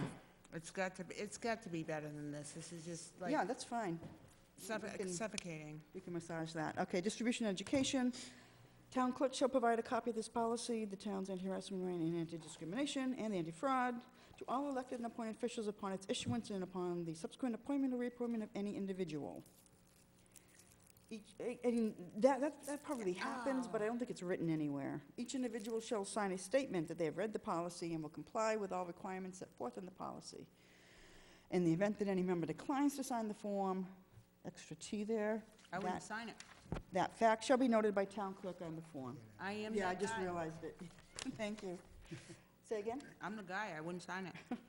And it Because just it's saying, subjective. then it just has to be noted. Well, this is referring to the anti-harassment, anti-discrimination, anti-fraud policy. Oh. No, you absolutely read this policy. My apologies, yes. Okay. And then it just says that fact has to be noted on the form, that's all. Enforcement, honestly, this paragraph I copied, I'm not sure if I've even actually read it yet. In addition to any other remedies, options available under the law, we may vote to censure any elected members or appoint authority may decline to reappoint What an exactly does that mean? individual Somebody tell me. who violates the provisions of this code of conduct. What does it mean to censure somebody? It just means to say, please don't do it again. It's a public tisk. Does it stop that person from voting? Does it have to? Does it have any power or weight behind it at all? That's just my question. So therefore, I'm saying there is no enforcement for an independently elected person. Well, it's just like impeachment does nothing. Well, it has to pass through the Senate. But Does it have any censure really power? does No. nothing. I said, does it have any power? No. Does it change anything? No. If it had passed the second house, then he would have been removed. It never has. And I think if this were, again, you know, making a comparison to a corporate situation, it may be a note that goes into your employee file. If you were an employee, there may be a note that goes in. What's it worth? I don't know. But I think it's important that it's in there. I'm just saying. Yeah, I understand. If they're accused of violating town's anti-harassment, anti-discrimination, town manager shall refer matter of investigation to the contact name or a disinterested outside firm or individual qualified to investigate the alleged conduct. So this goes, you know, way beyond a code of conduct. This is harassment and discrimination. So that goes beyond, if so deemed. It says, does say the town manager shall not be obliged to obtain any additional authority. This code shall be sufficient authority. Or this code, I don't like shall. So I'll take that out, but I'm not sure what I want to put in. The firm or individual to whom this matter is referred shall promptly investigate the matter, report back the findings. And recommendation, then. The findings shall be shared with the board, and then the board shall then take such action as authorized by law and as it deems fit in response to the matter. The only thing you can do is recall an elected official. Could be. That's all you can do. If an elected or appointed official is accused of violating any other provision of this code of conduct, the board that as official represents or appointing authority may take such action as authorized by law. You know, this came from this paragraph came from Maya. Madam Chair? Yes, If I Mrs. could back up a minute. Yes. When you were reading through the second paragraph of Article 5, I kind of think the shalls are good, because you're talking specifically about the anti-harassment, anti-discrimination policy. Paragraph 3 then talks about the rest, which is may, but shall may be appropriate for the, I do understand that, but maybe I'm confusing the way this, because it shall be investigated, shall refer the matter for investigation to the contact named in the policy or an outside firm or individual qualified to investigate the conduct. But then it says the town manager shall not be obliged to obtain any additional authority. This code could be sufficient. because the person violated the anti-discrimination and the anti-harassment. Or did the town managers just say they did? You know, I think you're in a No. gray Well, because area. it's being referred to the investigator. Right. Like in the Not school necessarily. policy names what It says the town sped manager director- does not have to get an investigator. The town manager can simply use this paper and say you violated it. All right, well, we can strike that. I have a problem with that. All right, so we can consider But striking he's that. still, he or she is still just referring it to the investigator. No, Right, that says but the he line doesn't says have that to he doesn't seek. have to. I think doesn't have additional to. beyond doing this paragraph is how I interpret it, but. Yeah, I think it's the line that the town manager shall not be obliged That's it. That's what to bothers me. attain additional authority. If Beyond you- this if- code. This if- code says if there's a violation, it's reported to whoever the named investigator is. Right. No, no. Mm-hmm. That's the problem I have. I think I see where you're going, but I'm not sure. All right, so I've highlighted that. We can come back to it. It's getting late. And we started early. I know. Yeah, all right. I know, but this is important stuff. I know. And then the last one just talks about investigating, again, reporting findings. You know what, I wonder if that's the same thing. Did I copy that twice? No, this is talking about other violations. Oh, of the code of conduct, not the anti-stuff. Okay. And I think really what I have, and I just want to go over this real quick. Yeah. What I have a problem with is the town manager is responsible for making sure the board of selectmen behave, when in fact it's the other way around. That's what I have a fundamental problem with, So as far as the way I'm reading these. last- anti-harassment, anti-discrimination, Those two I things with I the don't third really one. have a problem with. Yeah, okay, so we can reword this, where does, okay, because it says the board that the official represents may take such action as is authorized by law and as deemed fit, or it may be voted upon request of the town manager, but it's still coming to the board for a vote, or on its own, to refer the matter to a disinterested outside firm or individual qualified. I think you really need to pull the town manager out of that equation. And in that point, that was where you would put the chair. Does that make sense? I understand I what you're don't know, I saying. kind of think we should delegate it to somebody other than us, because if we're violating the policy, are we gonna self-report? If a member of our board, yeah. A member of your board. And again, Maybe town clerk? maybe I gotta mull this over some more, because Yeah. I'm thinking of a certain individual who would have had a problem both with the board and the town manager, and Yeah, I know what you're saying. I don't know who you're talking to, but that's fine. But in general, yeah, I mean, these are things that, all right, so let me highlight Yeah, that as well. It's hard, but that's at first reading, So maybe there's another entity that we can put in there. something. But let's yeah, I give it understand some what you're thought. saying, yeah. Yeah. Okay. Thank you so much for your time on that. Thank you for your input. Sure, Mr. Dorwart. So the last sentence there, this policy shall supersede any other code of conduct policy in place in policies and procedures in the town of Winchendon. So I'm sure that Winchendon is following state laws, and it says so in its conduct of policy elsewhere. So are we saying that this is now superseding already recorded laws? Well, that's what I meant, please put in correct language. I wasn't sure because like in our own policies and procedures, I mean, we have a limited code of conduct. uh, So that last sentence has to be reworked. Absolutely. Yeah, It's 'cause absolutely not looking to say this is going to replace everything. yeah, it just opens up a can of worms that you're gonna have a committee review the laws that exist. Yeah, Like, you no. really need to dig into this, or you're gonna make a potentially disastrous mistake, because what if the manager answers a question to a citizen Yeah, that that's pertains not to the- existing law, and then somebody says, oh, but this supersedes it? Yeah, that's not the intent of it. I Yeah, didn't, that's- I and didn't then word it I wanted right. to go back to Article 4 on B. It says each individual shall sign, and we had an individual that stated that they would not sign. Okay, Shall is binding in legal terms. Yeah. Shall means it has to happen. okay, It's not a wishy-washy word. Shall is a very strong word. understood, agreed. So you already have somebody saying that they're not going to follow the shall. Okay. So what are you going to do in that case? I mean, what's the point of this? Honestly, And if can I- if I an wanna- individual, I'm sorry, were you I want finished? to do one more specific one, Yeah, and go we can ahead. get to the general. On 3.04 F, 304, yep. uphold the intent of I'm sorry, executive... which letter? F, F, okay, as in Frank? yep. Uphold the intent of executive session and respect the privileged communication that exists in executive session. Now, I know you guys know this, but I have a particular penchant for executive session in this town, as it's been abused in the past. And it's often confused with this town that executive session is some magical, secretive session into perpetuity. And it's not.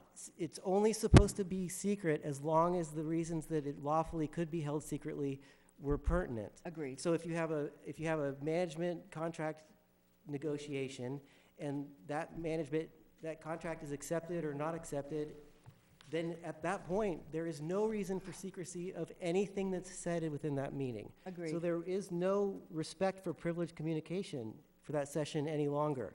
And this F kind Okay. of implies that it's into perpetuity, that it's supposed to be respected. So, And I can give you an example that recently I asked you very Okay. specific questions about what So, happened in I the understand approved that. minutes, and you declined to answer very specific questions. And that's no longer secret. So if we put in until such time as the minutes of said I section. think this is all covered in the law that exists already. Like, we're just, like you covered something earlier about what happens if somebody assaults somebody. Well, we already have a law for assault. You don't need to have a new law that says a BOS member can't assault somebody for saying something that somebody takes a threat to an employee. What's the point of all this? I repeat myself like crazy, and I apologize to you guys for tolerating me all these years, repeating myself. It's a problem I have, and you guys have actually helped me get better at it. But man, does this document repeat itself and repeat the law that already exists for apparently no reason. I mean, you guys have work to do. Thank you. And you're working on this. Why is this Thank you. brought forward? Because of the information about the The state Supreme Court, the right to be rude law. exactly, or if that, whatever it's called, yeah. And so, I guess I'm just not understanding how we're gonna go around that. Go around what? The right to be rude. I think you do.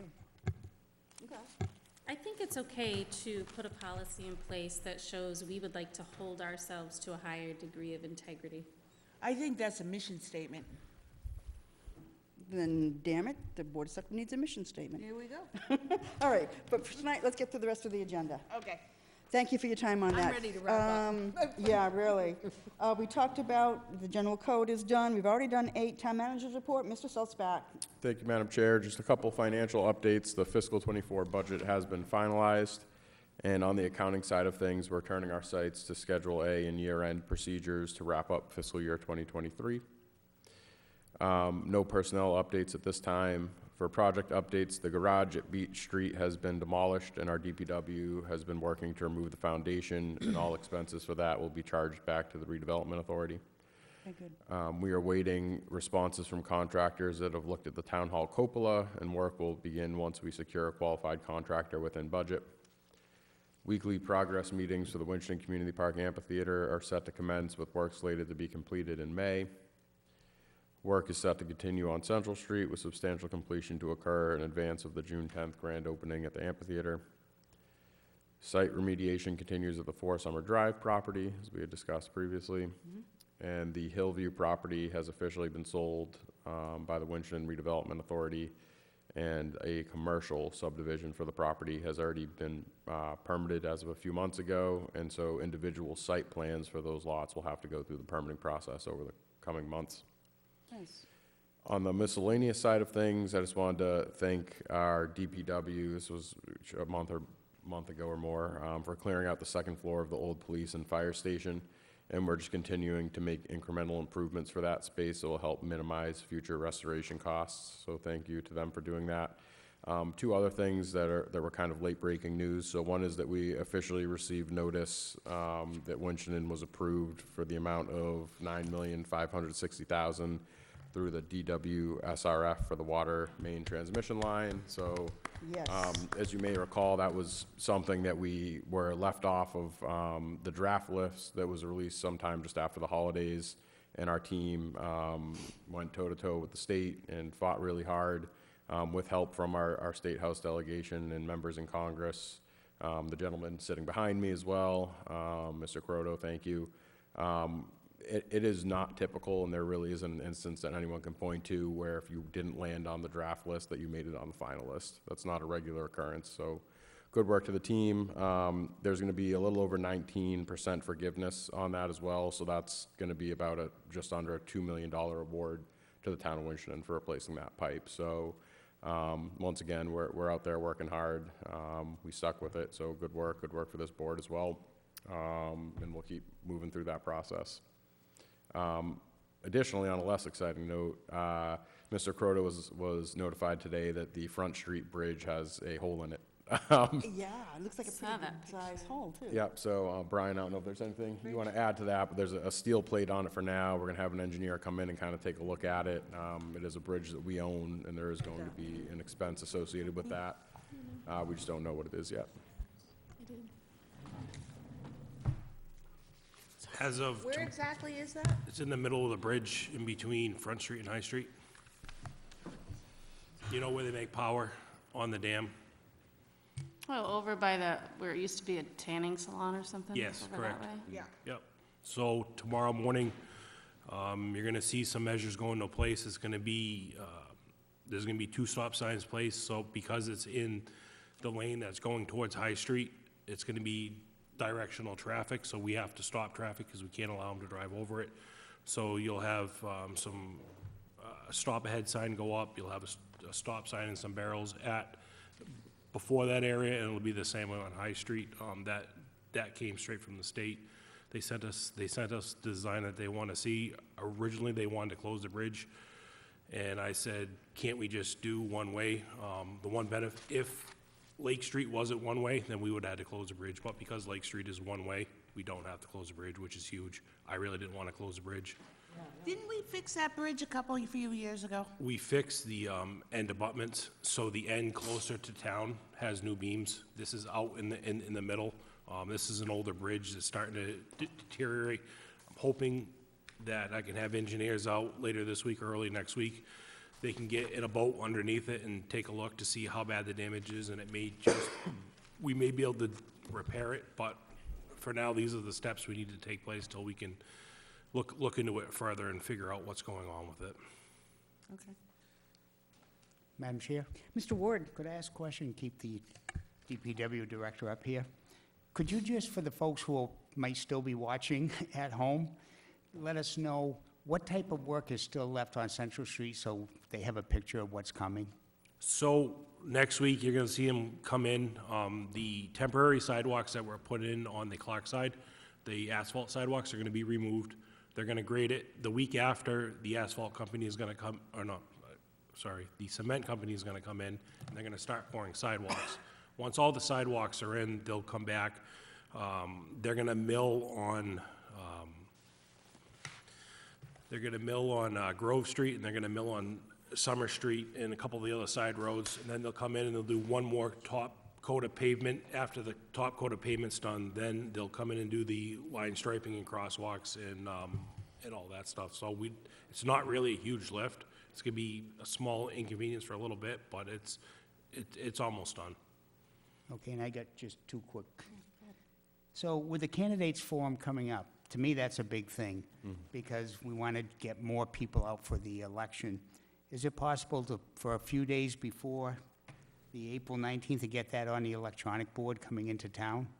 That there's a candidates night, and I can, everybody should come up here? I can arrange that. Okay.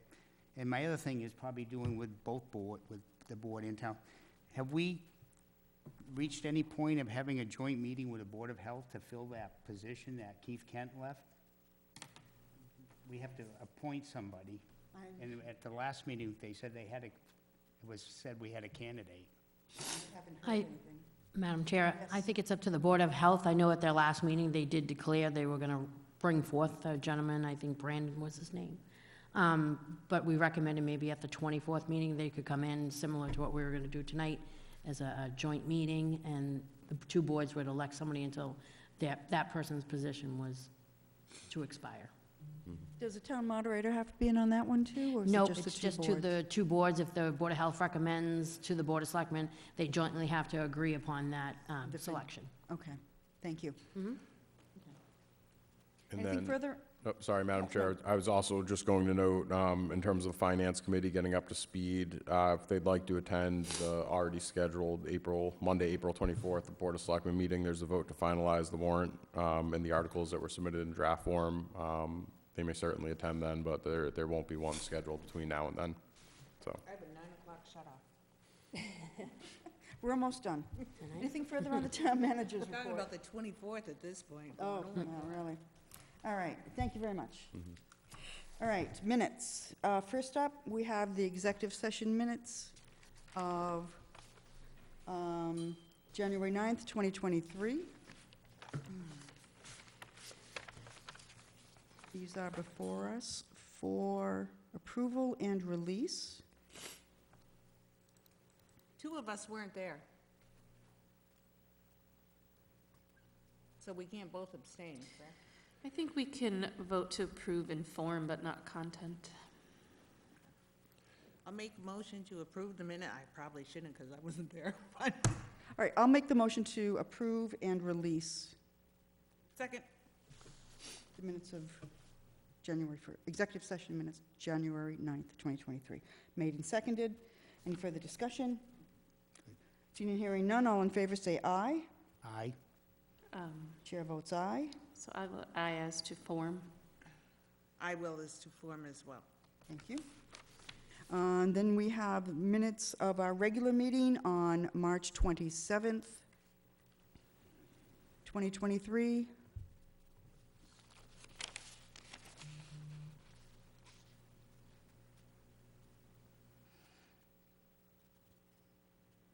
Madam Chair, Mr. Ward? I move to approve the Board of Selectmen regular meeting minutes of March 27th, 2023, as presented this evening. Second. All in favor say aye. Aye. Aye. And the chair votes aye.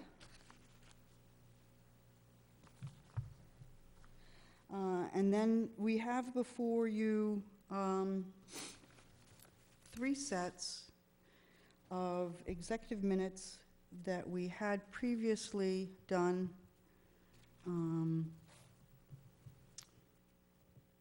Mr. Dorwart brought to my attention that the documents presented at executive meetings, as we do with regular meetings, need to be released as part of the minutes. So it was requested that those minutes would be amended, included on these. The first set is from February 6th, 2023. Can we just do all three together? Doesn't matter. This was, the exemption was the town manager's contract. And there was a document that is now attached to that. Now, can I just ask a question? Absolutely. It says on file, not attached. Well, that's kind of what I'm looking at here also.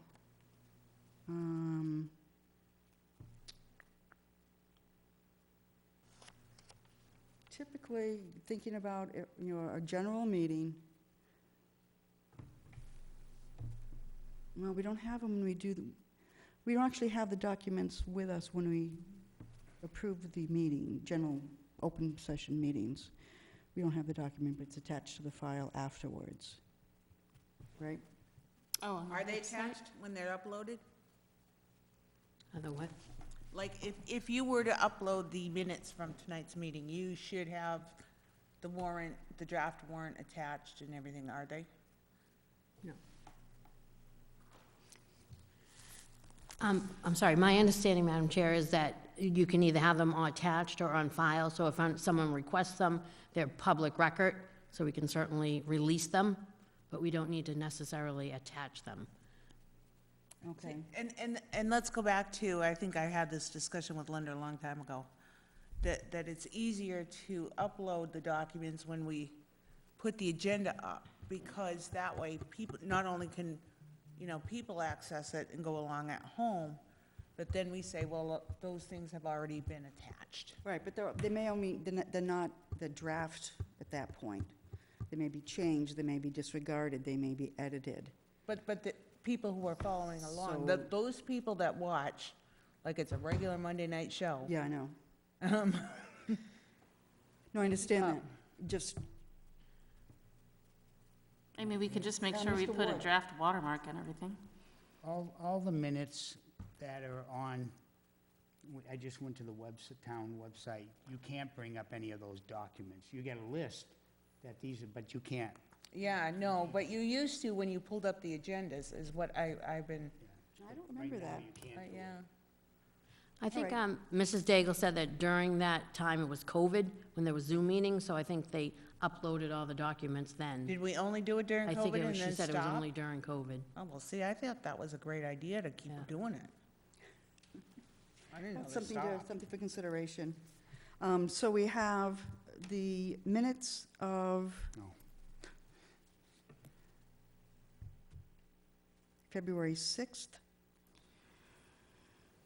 the minutes of, these are all executive session, February 13th, 2023, and February 21, 2023. You will note that I took the minutes of two of these meetings, and I did go back, added discussion, fleshed it out more. So I wanted to bring that back to you as amended for your approval.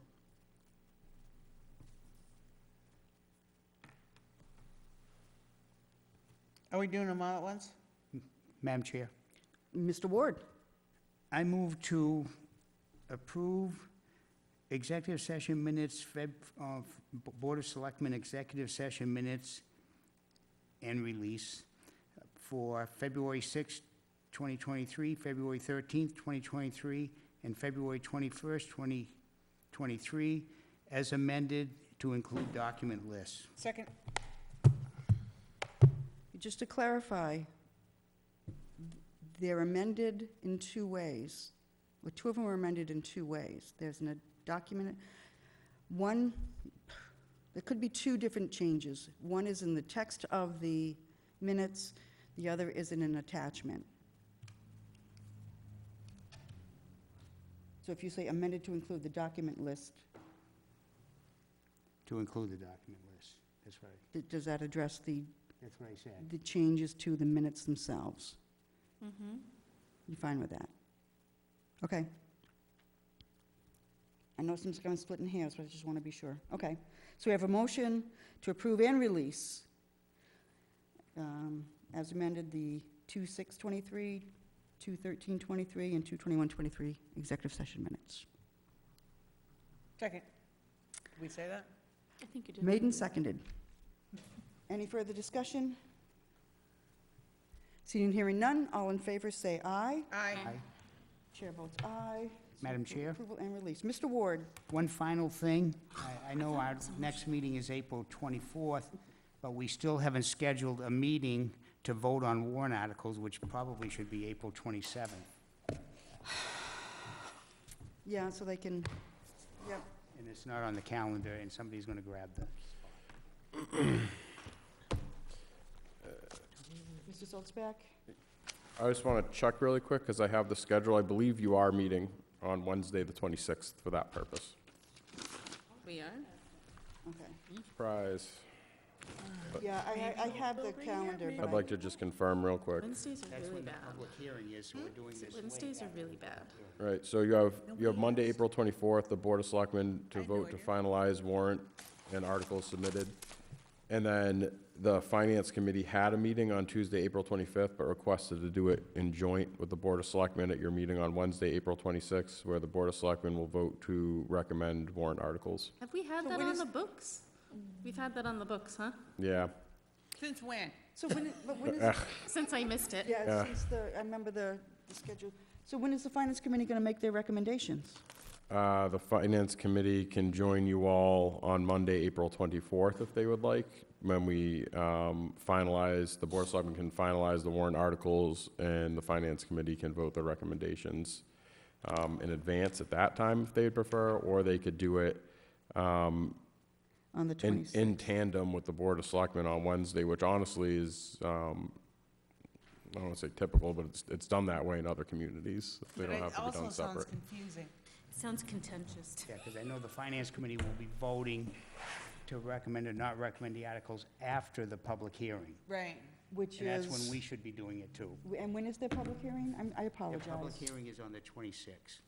That's the night that we're talking about Yeah, so meeting. that they would be doing the public hearing in advance, and then immediately following, the Selectmen would, and that was at the request of the Finance Committee. Pretty sure I'm not showing up. Okay, that so Wednesday, the 26th, it's the FinCom public hearing, then they will vote the articles, and then the Board of Selectmen will vote.